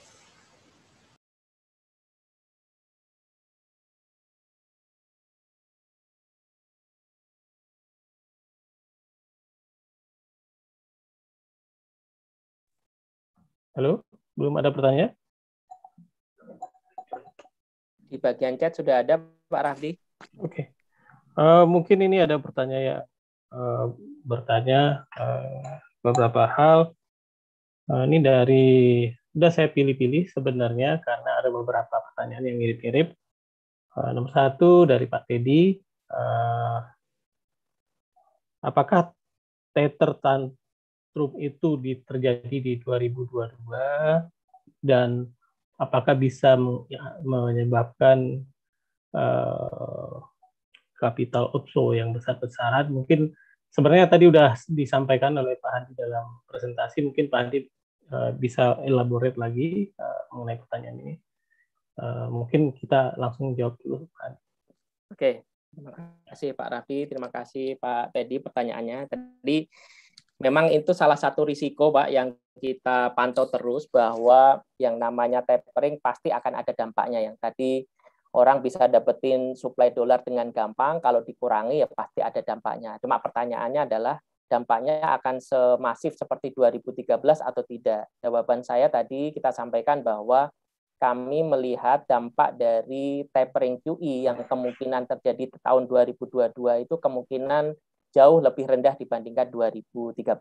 Tadi kita sampaikan yang pertama, secara makro kita kondisinya jauh lebih bagus. Kita bukan running hot economy, inflasi kita masih rendah, GDP kita rendah, current account deficit kita sangat kecil. Ini beda dengan kondisi 2013. Dan cadangan devisa kita itu jauh lebih bagus dibandingkan dengan 2013. Jadi kalau seandainya terjadi adanya tekanan jual asing atau currency, saya pikir BI jauh punya amunisi yang lebih bagus dibandingkan dengan kondisi 2013.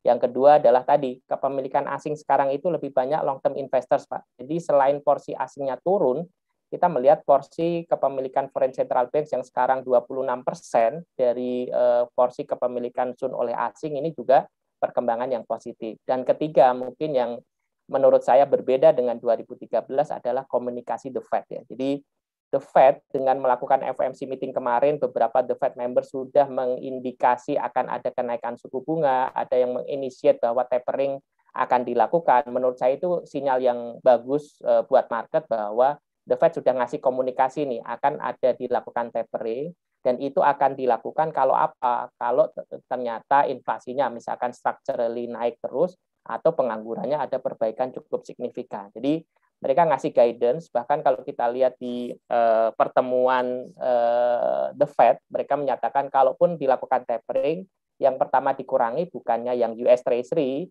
yang 80 billion per bulan, mungkin yang pertama dikurangi adalah mortgage-nya, Pak. Jadi QE-nya itu kan ada dua ya, mortgage 40 billion per bulan, 80 billion untuk US Treasury. Jadi komunikasi ini menurut saya akan sangat membantu market untuk tidak kaget ya, beda dengan kondisi 2013 yang waktu itu market lagi euforia, tiba-tiba ada rencana taper, itu udah gonjang-ganjing. Nah, sekarang komunikasinya jauh lebih bagus.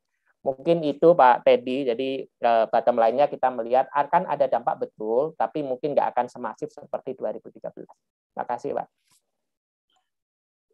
Baik, Pak Handi. Nah, ini saya bacakan pertanyaan berikutnya. Ini ada 2 pertanyaan, saya gabung aja. Bagaimana perbandingan, ini kayaknya lihat chart pertama tadi, bagaimana return dari saham dan bond, apakah ke depannya seperti apa, kombinasinya yang optimal, agar mendapatkan return, let's say, 8-10%.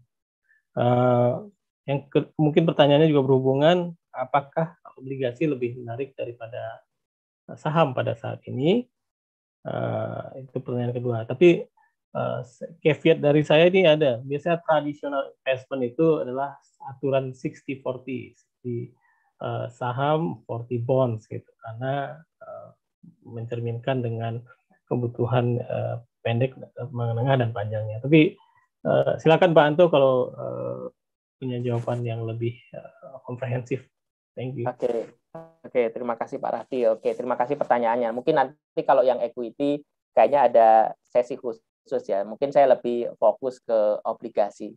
Kalau kita lihat 3 tahun terakhir lah, pasar obligasi kenapa outperform dibandingkan dengan saham? Jawabannya simple sebenarnya, Pak. Karena kalau kita bicara saham itu orang lihat growth story, Pak. Jadi kita lihat 3 tahun terakhir, sebelum COVID pun ekonomi kita sudah melambat sebenarnya. Ini yang menjelaskan kenapa nggak ada big news yang bisa bikin saham kita naik significantly. Bahkan kalau kita bandingkan dengan obligasi jauh di bawah.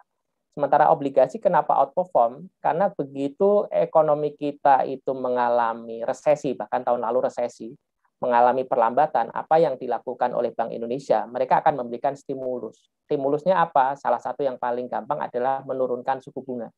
Jadi yang namanya investasi di obligasi itu akan perform kalau suku bunganya itu mengalami tren penurunan. Makanya kita lihat 3 tahun terakhir justru pasar obligasi lah yang perform, karena ekonomi turun, sementara BI harus menurunkan suku bunga. Nah, ini yang menjelaskan kenapa pasar kita perform obligasi. Nah, pertanyaannya adalah, kita bicara tahun ini, tahun depan, apakah kinerjanya akan strong seperti 2019-2020 yang returnnya bisa 14%? Kalau kita trading ya, kalau misalkan hold to maturity yang mendapatkan sesuai yield-nya saja. Nah, jawaban saya adalah berita positif mengenai penurunan suku bunga sudah tidak ada. Jadi suku bunga kita sudah paling rendah, sehingga kita mengharapkan return yang double digit di obligasi kemungkinan probability-nya kecil Bapak Ibu, karena kita startnya di level yield yang hanya 6,3. Jadi kalau kita asumsikan yield-nya turun ke 6 aja, berarti kita cuma hanya menikmati capital gain sekitar 0,3 kalikan 7, mungkin sekitar capital gain 2,5% lah.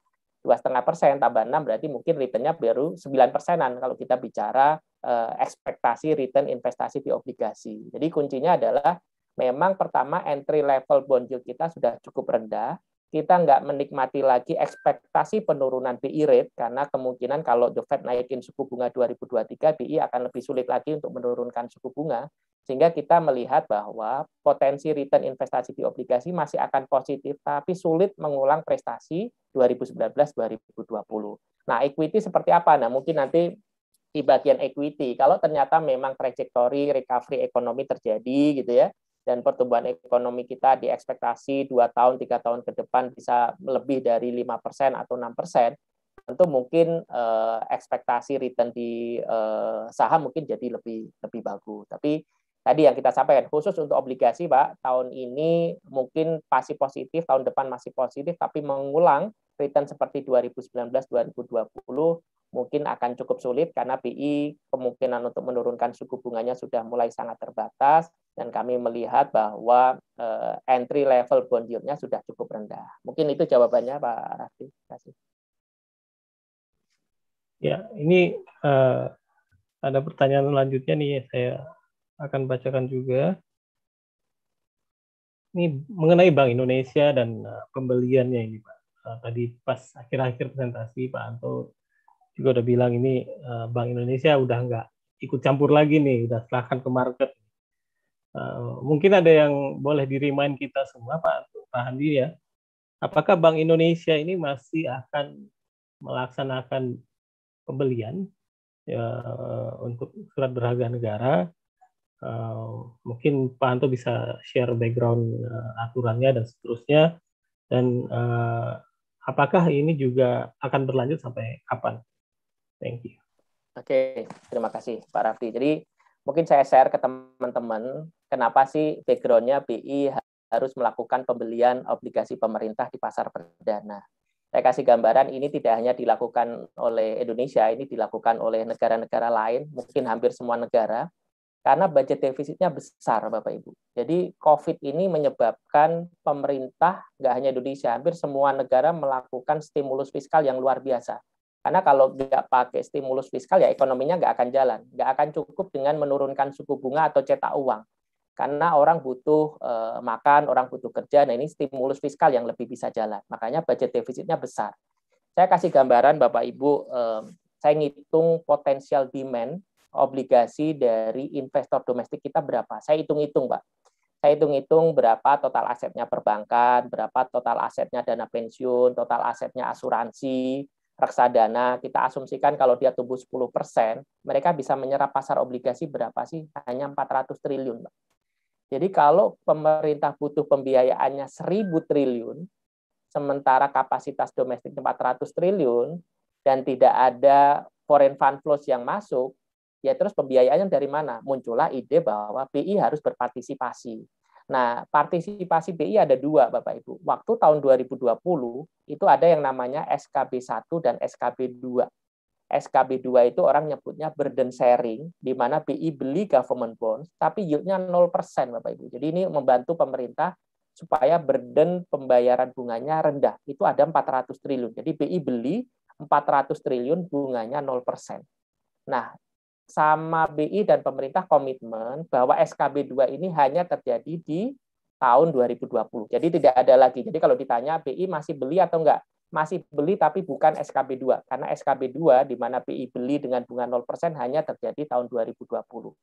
Nah, di tahun 2021 ini dan 2020 kemarin ada yang pakai SKB 1. BI beli tapi yield-nya sesuai dengan yield di market. Menurut saya ini win-win solution sebenarnya. Kenapa? Karena kalau BI beli government bonds, yang dikhawatirkan kan jumlah uang beredar naik ya. BI itu paling nggak suka kalau jumlah uang beredar naik, orang belanja inflasinya naik lebih dari targetnya BI. Jadi BI harus nyerap lagi kan gitu. Nah, kalau BI beli government bonds dengan yield sesuai dengan market, biaya kontraksi BI itu sebenarnya sangat rendah saat ini. Sebagai gambaran Bapak Ibu, BI rate itu kan 3,5%. Jadi kalau BI beli government bonds dengan yield 6%, dan kalau dia mau narik lagi uangnya, itu cost-nya cuma 3,5%. Jadi BI dapat positive carry sebenarnya. Jadi menurut saya, apakah BI akan masih melakukan pembelian government bonds di primary atau secondary tahun ini dan sampai kapan? Jawaban saya, pertama, pasti akan dilakukan selama budget defisit kita di atas 3% dari GDP. Selama budget defisit kita lebih dari 3% of GDP, selama asing belum banyak masuk, BI pasti akan berpartisipasi. Tapi tadi kita sampaikan, partisipasi BI adalah SKB 1, di mana yield yang dia peroleh adalah yield market. Dan kalau yield market, berarti kalau ada biaya kontraksi, BI masih untung. Jadi sebenarnya ini nggak menggerus profitnya BI. Jadi menurut saya ini adalah win-win solution. Yang kedua, kapan mereka akan berhenti? Menurut saya kalau pemerintah bisa kembali prudent fiskal. Jadi kalau 2023 pemerintah bisa minus 3% of GDP, 2024 menurut saya partisipasi BI di primary bisa jauh berkurang. Nah, tapi ini pertanyaannya, apakah bisa kembali ke minus 3%? Selama belum bisa minus 3%, saya termasuk melihat bahwa potensi Bank Indonesia partisipasi beli government bonds di primary atau secondary itu masih sangat terbuka. Mungkin itu Pak Raffi. Ya, ini some follow up ya Pak Anto ya mengenai ini. Karena ini kan ada hubungannya dengan supply dari government. Karena kan Kalau supply-nya nggak banyak ya BI nggak usah ikutan itu. Market Betul. bisa ikut kok serap gitu. Betul. Dan juga participation dari foreign-nya. Karena kita tahu nih foreign-nya agak mungkin boleh dibilang absen lah gitu beberapa waktu terakhir gitu. Jadi pertanyaannya apakah supply yang tinggi ini sudah bisa terlewati? Apakah ini puncak-puncaknya kita melihat supply bonds itu di tahun ini gitu? Tahun depan itu makin turun, makin turun, makin turun. Mungkin Pak Anto punya pendapat yang berbeda. Terus kenapa foreign-nya nggak balik-balik nih? Nah, gitu kan? Ini pertanyaan juga nih. Kenapa foreign-nya nggak balik-balik? Apakah yang short-term itu atau yang mid-term lah? Kalau tadi Pak Anto bilang yang long-term masih tinggal, yang mid-term-nya ini kemana gitu? Ya. Oke, terima kasih Pak Raffi. Kalau ditanya supply dari government bonds ke depan seperti apa? Kaitannya akan sama dengan sejalan budget defisit kita, Bapak Ibu. Karena kita tahu budget defisit kita itu mungkin hampir 90% itu dibiayai lewat utang. Jadi kalau kita lihat trajektorinya, kalau nanti benar bahwa Bu Sri Mulyani bisa membawa budget defisit kembali ke minus 3% of GDP, maka kita proyeksikan bahwa issuance-nya kemungkinan tren ke depannya akan semakin rendah, Bapak Ibu. Jadi tentu dengan catatan. Jadi kenapa budget defisit bisa dibawa rendah? Yang pertama kan dari sisi revenue ya. Kalau benar ekonomi membaik, revenue-nya improve, ya pemerintah mungkin nggak perlu budget defisit yang lebar. Terus kalau ternyata penanganan COVID-nya bagus, vaksinnya sudah selesai, biaya-biaya untuk penanganan COVID juga jauh berkurang. Nah itu kalau benar kejadian 2022, 2023 benar minus 3%, gross issuance-nya akan jauh lebih rendah. Itu dari sisi supply ya. Terus pertanyaan mengenai kenapa asing belum banyak masuk. Nah mungkin tadi saya share sebenarnya ini sering ditanya Kementerian Keuangan sama Bank Indonesia ke kami. Kami diminta bikin kajian apa sih sebenarnya faktor yang menyebabkan asing itu akan masuk. Ternyata kita coba bikin analisa menggunakan big data analisis, kita formulasikan 25 variabel yang menurut kita mempengaruhi foreign fund flows. Ternyata 2 indicators yang paling penting itu hedging cost, Bapak Ibu. Jadi selama hedging cost-nya kita mahal, kemungkinan asing masuk agresif itu masih belum. Jadi meskipun yield spread-nya cukup menarik, tapi kalau dia tahu kalau currency-nya melemahnya lebih tinggi daripada misalkan ya, dia dapat yield 6%, rupiahnya melemah 7%, asing mungkin nggak akan mau masuk. Jadi kalau ditanya apa faktor yang paling penting, hedging cost. Dan kami melihat bahwa hedging cost ini harusnya bisa lebih baik ke depannya. Kenapa? Saya di kubu yang melihat bahwa dolar indeks itu medium term outlook-nya harusnya melemah, Bapak Ibu. Kenapa? Karena kalau kita lihat Amerika, saat ini ekonominya benar-benar recovery lumayan, karena fiskal stimulusnya luar biasa.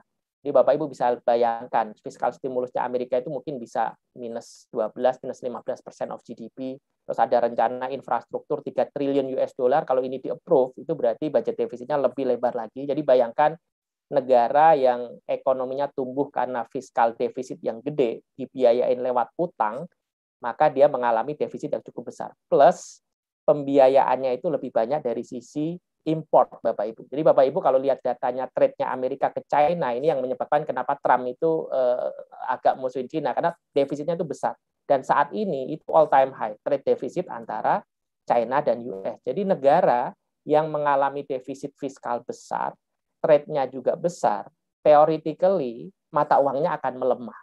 Jadi kalau medium term outlook, kalau sekarang mungkin euforianya Amerika recovery-nya lebih cepat dari yang lain, mungkin mereka akan melihat dolarnya mungkin menguat. Tapi kalau nanti ke depannya mereka melihat dampaknya, bagaimana beban utangnya, bagaimana defisitnya, bagaimana trade-nya, maka kita melihat potensi dolar melemah itu terbuka. Jadi kalau ditanya medium term outlook-nya, dengan hedging cost bisa turun, plus harapannya pemerintah nanti bisa pakai yang SPF itu benar-benar attract FDI ya. Kalau itu benar berarti kita nggak isu tuh mengalami current account deficit yang pembiayaannya lebih banyak dari FDI, bukan portfolio. Itu akan story yang sangat bagus buat rupiah kita. Jadi kalau itu ternyata story-nya benar, dan rupiahnya bisa stabil, bahkan mungkin bisa kecenderungannya menguat karena dolar indeksnya melemah, kami melihat potensi flows asing masuk itu lebih terbuka, Pak Raffi. Jadi dari sisi asing itu potensi yang paling besar kalau seandainya currency risk kita sudah turun signifikan. Dan secara macro wise kita melihat trajektorinya bisa ke sana sebenarnya, karena kita ngelihat perbaikan current account defisitnya lebih sustain. Kita lihat ekspor kita itu nggak cuma komoditi lagi sekarang, jadi ini juga perkembangan yang positif. Terus kita juga melihat dari sisi inflasi kita relatif stabil, FX reserve kita juga luar biasa. Jadi kalau itu berlanjut terus, saya kok ngelihatnya foreign fund flows tinggal nunggu waktu aja, Pak Raffi, menurut saya sih. Karena mereka sudah underweight cukup lama di tahun 2020, sehingga kita harapkan ini akan bisa lebih banyak masuk ke depannya. Gitu Pak Raffi. Terima kasih. Ya, thank you Pak. Ini saya sambil pilih-pilih pertanyaan dari chat juga, dan Bapak-Bapak masih bisa bertanya langsung, unmute, dan just fire away. Sama Pak Andi, dia akan coba jawab pastinya. Ya. Pertanyaannya ini mungkin agak trivia ya. Kenapa sih acuan itu yang 10 tahun Pak Anto? Oke. Buat bonds, ada Ya. yang menanya di sini. Oke, terima kasih. Jadi ini sering ditanya kalau Bloomberg kita melihat beberapa internasional news kan selalu nanya forecast bond yield itu selalu pakai patokan yang 10. Kenapa pakai yang 10? Jawaban saya pertama, kalau kita bicara durasi, teman-teman mungkin agak teknis ya, duration dari obligasi yang tenor 10 tahun itu mirip dengan duration index yang ada di bond index yang dibuat oleh beberapa bank asing lah, kayak JP Morgan, Citibank gitu. Mereka kalau Bapak Ibu hitung, duration dari indeksnya itu sekitar 6,5-6,7, which is ekuivalen dengan 10 years bond yield kita. Jadi kalau disuruh milih, saya mau benchmarking bond index gitu, kalau disuruh milih satu seri saja, ya mungkin seri 10 tahun aja yang dipakai, karena secara durasi itu sudah mirip dengan bond index, daripada saya beli semua obligasi terus saya bobotin sesuai dengan bobotnya indeksnya JP Morgan atau Citi. Jadi itu mungkin yang pertama dari sisi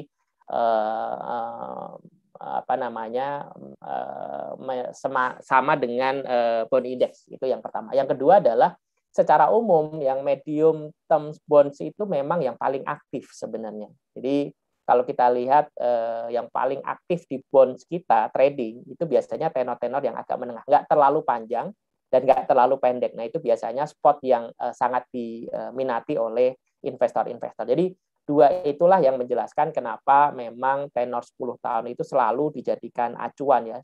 Pertama adalah sama dengan bond index portfolio, yang kedua ya cukup aktif. Dan hampir semua negara menurut saya nggak semuanya isut sangat panjang, dan mungkin 10 tahun lebih umum diisut oleh negara-negara lain, sehingga kita bisa lakukan benchmarking dengan negara-negara lain lebih gampang. Mungkin 3 hal itu yang menjelaskan kenapa 10 years bond itu selalu dijadikan sebagai benchmark buat investasi di pasar obligasi. Mungkin itu Pak Raffi. Oh, sorry, belum. Ya Pak Anto, thank you. Jawabannya cukup menerangkan bagi kita semua.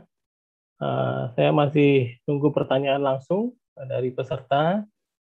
Kalau ada, sementara sih saya akan gunakan kesempatan ini untuk tanya Pak Anto lagi sih. Ya Pak. Ya, ini kan banyak kubu nih Pak. Kalau sekarang ya, kalau di bond market itu, saya kelompok yang bilang tapering cepat terus BI rate naik. Gitu. Ya. Ada kelompok yang begitu. Betul. Ada kelompok yang bilang juga saya nggak percaya BI rate naik karena beberapa hal tadi gitu. Nah, terus ada juga yang kelompok saya nggak mau invest di bond karena kalau nggak setuju nggak menarik. Nah ini pertanyaannya gabungan dari 3 ini. Kita berandai ya. Let's say BI naikin bunga. Berapa banyak sih BI akan naikin bunga? Di cycle berikutnya ini loh. Terus apa bisa yuk kita ke 7% atau 7,5% lah gitu, seperti zaman dahulu ya. Karena kita lihat tadi chart inflasinya Pak Anto kan udah cukup menggambarkan, dulu kita mainnya 8, habis itu 6,5, sekarang bahkan 2 gitu ya. Ini mungkin udah structural change di kita. Ini seperti apa nih Pak dinamika ini? Oke Pak Raffi. Jadi Ini menarik bahwa kalau kita mau dekomposisi bond yield gitu ya, suku bunga lah. Contoh kita mungkin mulai dari Bank Indonesia ya. Kira-kira tadi ditanya oleh Pak Raffi, siklus nanti kalau seandainya terjadi normalisasi suku bunga, Bank Indonesia kira-kira kalau mau menaikkan suku bunga sampai level berapa sih? Yang pertama kita harus baca dari kepalanya BI ya. Tugasnya BI itu sekarang cuma satu sebenarnya, menjaga nilai uang. Kalau BI bilang menjaga nilai uang, itu berarti dua yang dilihat. Yang pertama adalah inflasi, yang kedua adalah nilai tukar. Jadi kalau kita ingin tahu bahwa berapa kira-kira suku bunga yang akan bisa ditolerir oleh Bank Indonesia untuk naik, itu dua hal itu mungkin yang akan jadi patokan buat Bank Indonesia. Inflasinya akan ke berapa, nilai tukarnya melemah di atas berapa persen dari targetnya BI. Nah, tadi kalau kita sampaikan bahwa trajektori inflasi, menurut saya sih inflasi itu udah game changer buat kita ya, bahwa volatility inflasi sudah rendah dan trennya itu turun. Maka mungkin kita bisa melihat memang inflasi ini kemungkinan akan running, kalaupun naik itu mungkin di 3-4%-an itu sudah yang cukup fair untuk kita dengan kondisi saat ini. Bahkan kalau kita bicara tahun depan, tahun ini mungkin masih hanya 2 atau 3%-an. Jadi kalau kita ngelihat tekanan inflasinya nggak ada, tinggal di currency sebenarnya menurut saya. Berapa currency, pelemahan currency yang mungkin akan bisa menaikkan suku bunga BI rate ini lebih tinggi. Tapi lagi-lagi mungkin dengan kondisi bahwa dengan global liquidity, suku bunga global juga relatif tetap rendah, kita ngelihat kalaupun terjadi normalisasi suku bunga, kita nggak yang expect bahwa BI rate itu akan bisa naik signifikan. Karena Pak Peri selalu menyampaikan, sekarang BI itu punya tools nggak cuma suku bunga, Bapak Ibu, punya mereka nyebutnya makro prudensial ya. Jadi ini juga membedakan kondisi suku bunga sekarang dengan beberapa tahun yang lalu. Jadi menurut saya beberapa mix policy dari BI ini yang mungkin menyebabkan BI nggak perlu untuk menaikkan suku bunga dengan terlalu tinggi. Kalau ditanya levelnya mungkin agak sulit, menurut saya sih kalau plus minus 1 dari level sekarang mungkin masih bisa, tapi kalau sampai di atas 5% kayaknya sih kecil peluangnya. Terus yang kedua, tadi pertanyaannya mengenai bond yield ya. Bond yield ini bisa sampai ke berapa? Saya kasih gambaran ke teman-teman, kita pakai yang namanya fair value tadi. Jadi kalau kita melihat kondisi US Treasury, BI rate, CDS, dan lain-lain, fair value tadi kita sampaikan di bawah 6 ya, 5,7. Nah, bond yield bisa naik ke berapa? Saya itu lebih senang pakai risk premium dibandingkan level ya. Jadi kalau ada teman-teman yang lihat 2013 bond yield-nya bisa 9% gitu. Terus di 2018 bisa hampir 9 juga. Apakah akan mengulang seperti di sana gitu. Saya jawab mungkin jangan melihat levelnya tapi lihat komparatif kondisi pada saat itu. Jadi kita lihat waktu itu US Treasury yield berapa, waktu itu BI rate-nya di berapa, waktu itu rupiahnya di berapa, waktu itu CDS berapa. Karena kita bicara investment grade dengan non investment grade pasti berbeda. Demand waktu rating kita triple B dengan rating kita triple B minus harusnya beda. Jadi kalau kita combine itu, fair value itu biasanya risk premium yang paling murah itu 1,4 Bapak Ibu. 1,2, 1,4 dari fair value itu sudah murah. Jadi kalau kita bicara fair value-nya di 5,7 gitu ya. Kalau kita bicara 1,2, 1,3 lah. 1,3 itu sudah yang paling peak gitu risk premiumnya, ya berarti 7% itu menurut saya sudah paling murah. Jadi kalau ditanya bisa ke 9, kondisinya berbeda. Tapi waktu kita bilang spread-nya 1,3, 1,4 ya 7. Menurut saya sih 7 sudah yang paling murah kondisi saat ini. Mungkin gitu kira-kira Pak Raffi cara melihatnya ya. Jadi jangan hanya lihat level di tahun-tahun tertentu, lihat variabel-variabel yang lainnya sehingga kita bisa tahu risk premium yang wajarnya berapa. Itu kira-kira Pak Raffi. Terima kasih. Thank you, Pak Handi. Kita ada room untuk 3 pertanyaan lagi. Ada yang raise hand 2 orang, Pak Teddy sama Pak Arya. Mungkin to be fair, mungkin satu pertanyaan aja ya Pak. Silakan mungkin giliran pertama Pak Teddy Hendarto dulu. Ya, halo. Ya, silakan Pak Teddy. Ya, halo. Selamat pagi, Pak. Mungkin satu pertanyaan, Pak, silakan. Ya, selamat pagi, Pak. Saya Teddy dari Bank Jateng, Pak. Ya, Pak. Iya, selamat pagi Pak Andi. Saya Teddy Pak dari Bank Jateng. Silakan pertanyaannya Pak Teddy. Oh iya, terdengar ya Pak ya suara saya? Ya cukup jelas Pak. Oh iya, saya mau nanya Pak. Tadi Pak Andi jelaskan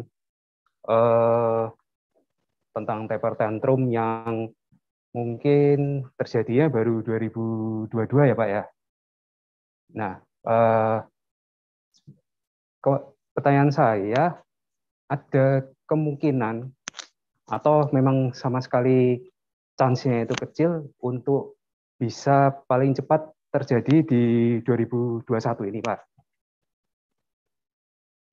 Masih artinya berarti kemungkinan 2021 tidak akan mungkin terjadi sama sekali atau memang masih ada kemungkinan.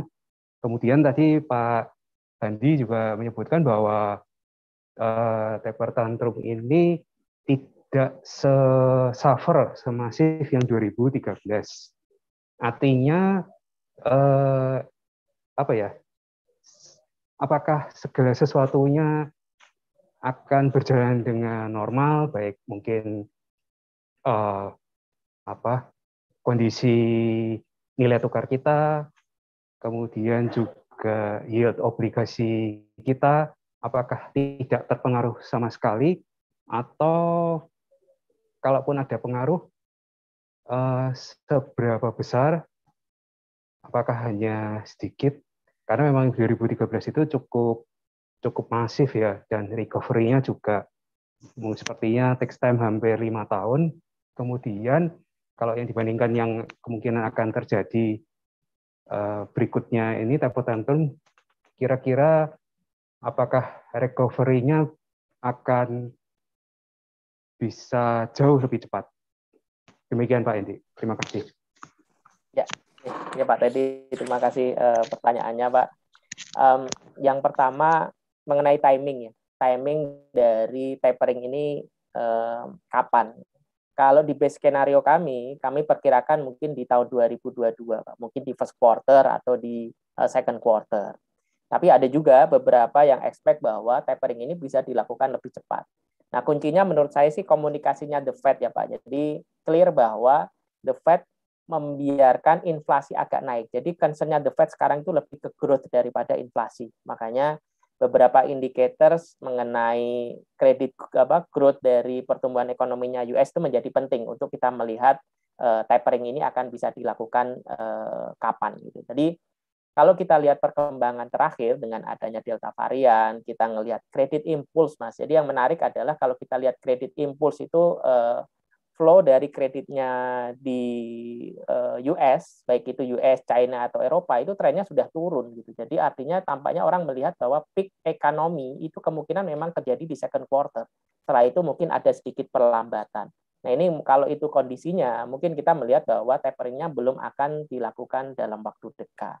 Tapi ini terus kita pantau, Pak. Jadi mungkin yang perlu diperhatikan adalah beberapa indicators yang menunjukkan recovery ekonomi Amerika seperti apa, terus inflasinya juga seperti apa, terutama harga komoditi, data upah, itu penting untuk kita melihat trajektori dari The Fed itu akan melakukan tapering kapan. Tapi lagi-lagi kita sampaikan, Mas, bahwa komunikasinya jauh lebih bagus. Artinya The Fed sudah memberikan sinyal kapan mereka akan melakukan, dia bilang belum dalam waktu dekat, indicators yang dia lihat masih inflasinya transitory, dia masih melihat bahwa ekonomi memang recovery tapi penganggurannya masih belum solid ya. Jadi kata-kata itu yang harus kita perhatikan ke depannya, apakah terjadi perubahan nggak ekspektasinya The Fed dari view bulan yang lalu dengan bulan yang sekarang. Jadi setiap FOMC meeting kita pantau.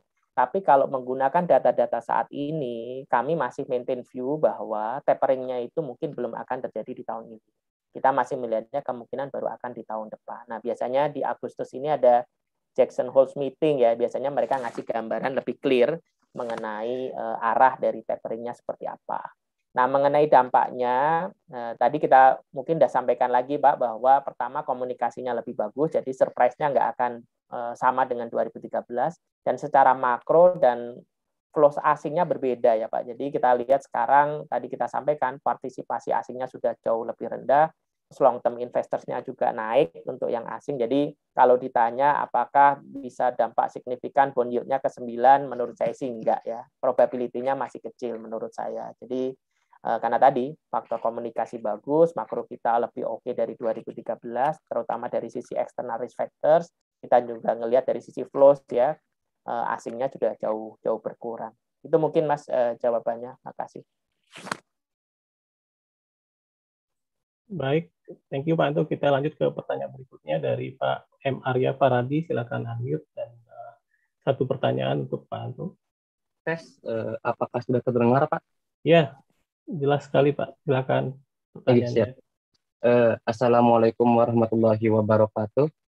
Perkenalkan, saya M. Arya Faradi dari Kota Banjarmasin. Di sini saya ingin bertanya, mungkin agak ada sedikit pangkutnya dengan pasar saham. Yaitu Pak, di akhir-akhir ini kan trennya ESG atau environmental, social dan governance itu sedang hype-hype-nya Pak di kalangan para investor saham. Dan ini juga cukup mempengaruhi saham-saham yang memiliki ESG yang baik, itu saham-sahamnya terderek naik Pak. Apakah ESG ini juga mempengaruhi terhadap obligasi Pak, baik yang dikeluarkan oleh pemerintah ataupun yang dikeluarkan oleh korporasi? Itu sih Pak. Oke, Mas Arya. Terima kasih Pak Anto sudah menjawab. Silakan Pak Anto. Oke, mungkin kalau kita lihat dari sisi demand untuk, kita nyebutnya pemerintah itu pernah issue global bonds yang green ya.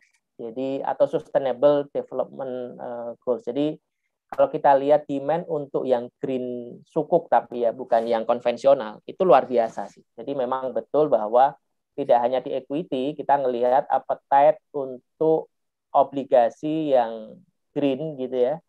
Itu demand-nya luar biasa, khususnya dari investor-investor Eropa ya, karena mereka mungkin sebagian sudah mulai arah investasinya dikaitkan dengan program-program ESG. Dan kalau kita lihat 3 kali pemerintah mengeluarkan global sukuk yang pakai structure yang green gitu ya, itu kita melihat demand-nya memang bagus dan itu bisa nekan yield Mas. Jadi karena demand-nya bagus, investor kalau mau pasti yield-nya juga akan ditekan oleh pemerintah dan hasilnya juga cukup bagus. Jadi menurut saya memang tidak hanya terjadi di equity Pak, di fixed income juga ada. Cuma untuk yang domestik kurang berlaku Pak. Jadi kita ada contoh corporate bonds yang issue dengan green gitu ya, SMI kalau nggak salah kuponnya sama aja gitu. Jadi memang untuk yang level domestik tampaknya tidak terlalu memberikan dampak menurunkan yield.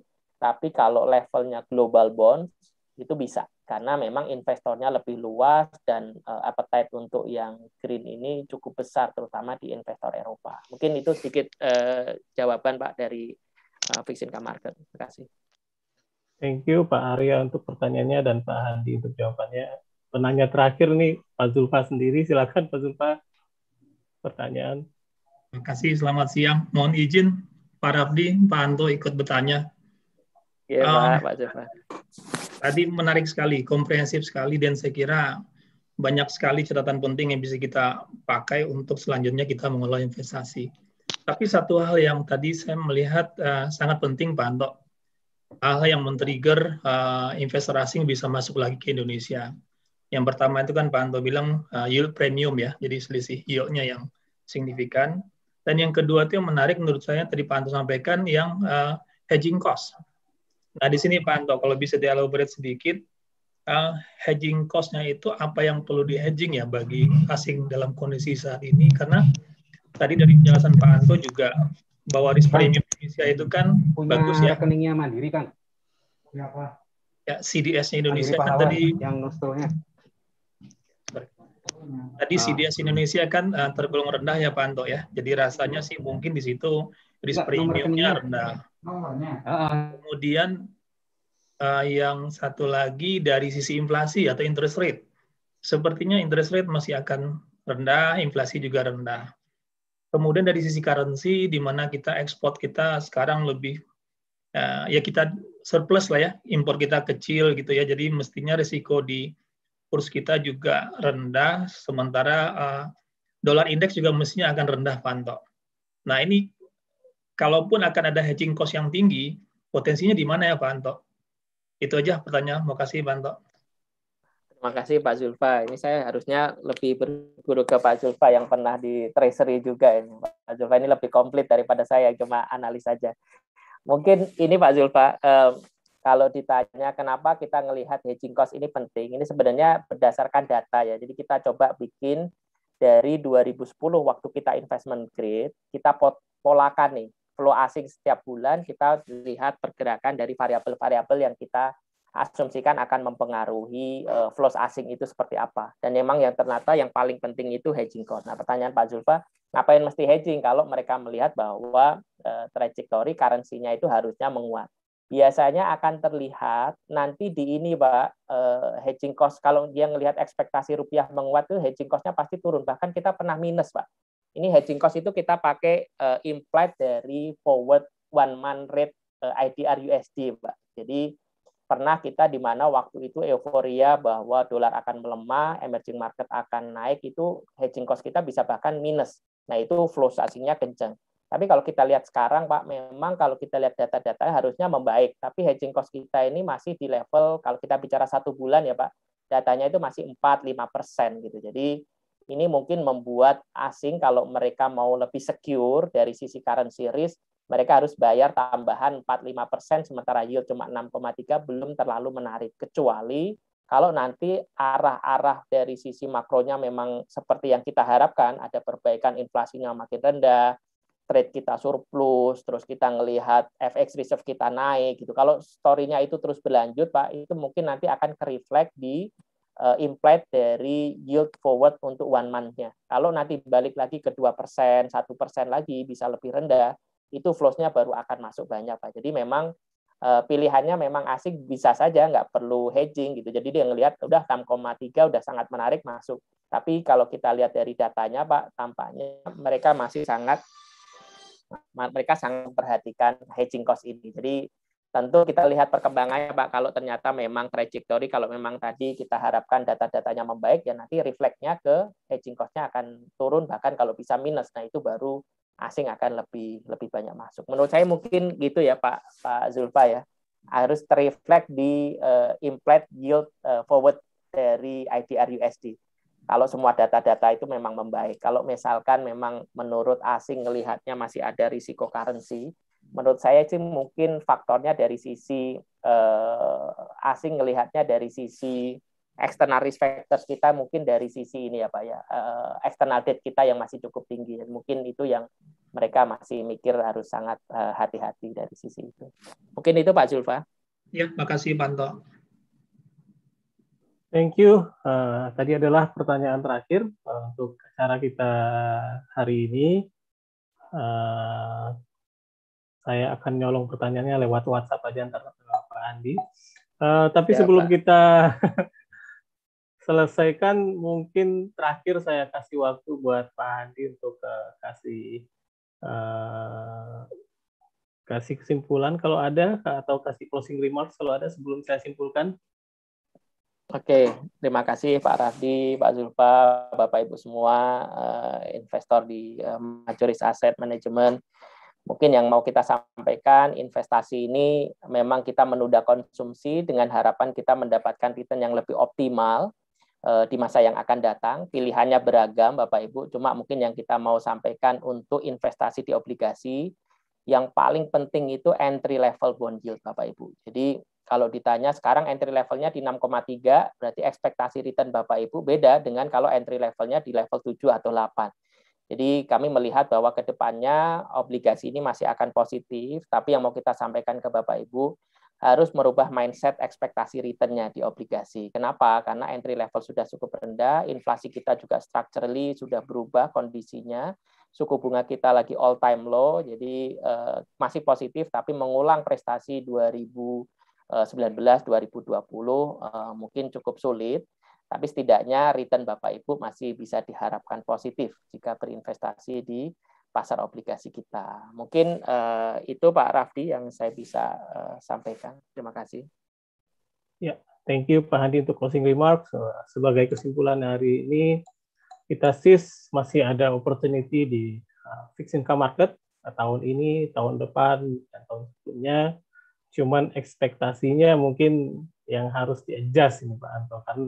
Dan pastinya kita harus tetap aware sama risiko. Tadi Pak Handi juga bilang risiko tapering dari global lah terutama, karena bagaimanapun fund flow itu akan mempengaruhi pergerakan bond terutama ya di pasar emerging market.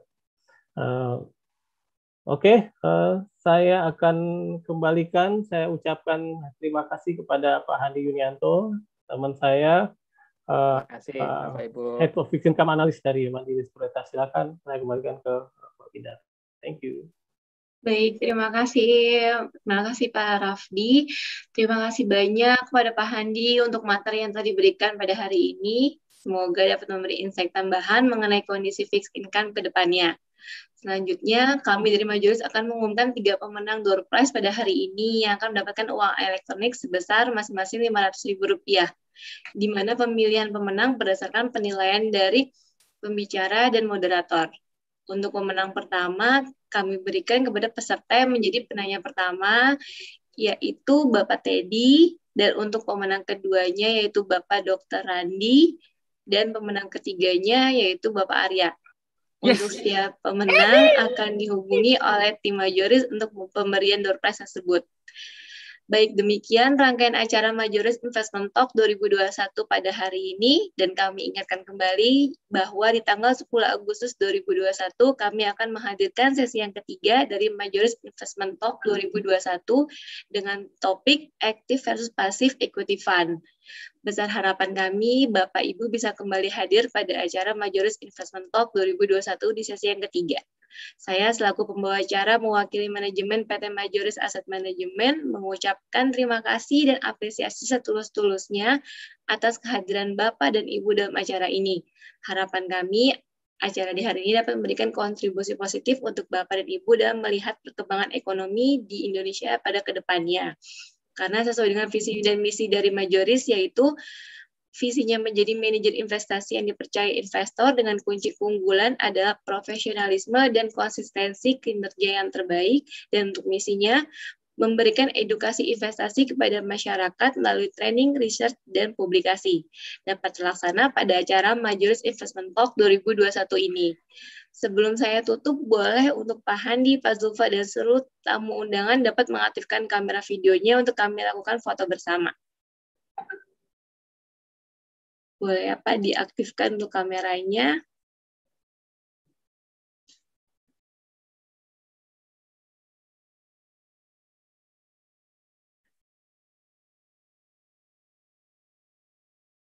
Belum semua diaktifkan, ada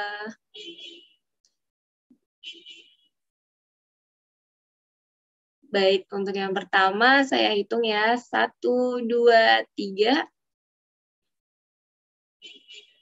Dan untuk yang kedua, 1, 2, 3. Baik, terima kasih banyak untuk semua tamu undangan, untuk Pak Handi, Pak Rafdi, untuk acara hari ini. Saya tutup acara ini. Wassalamualaikum warahmatullahi wabarakatuh.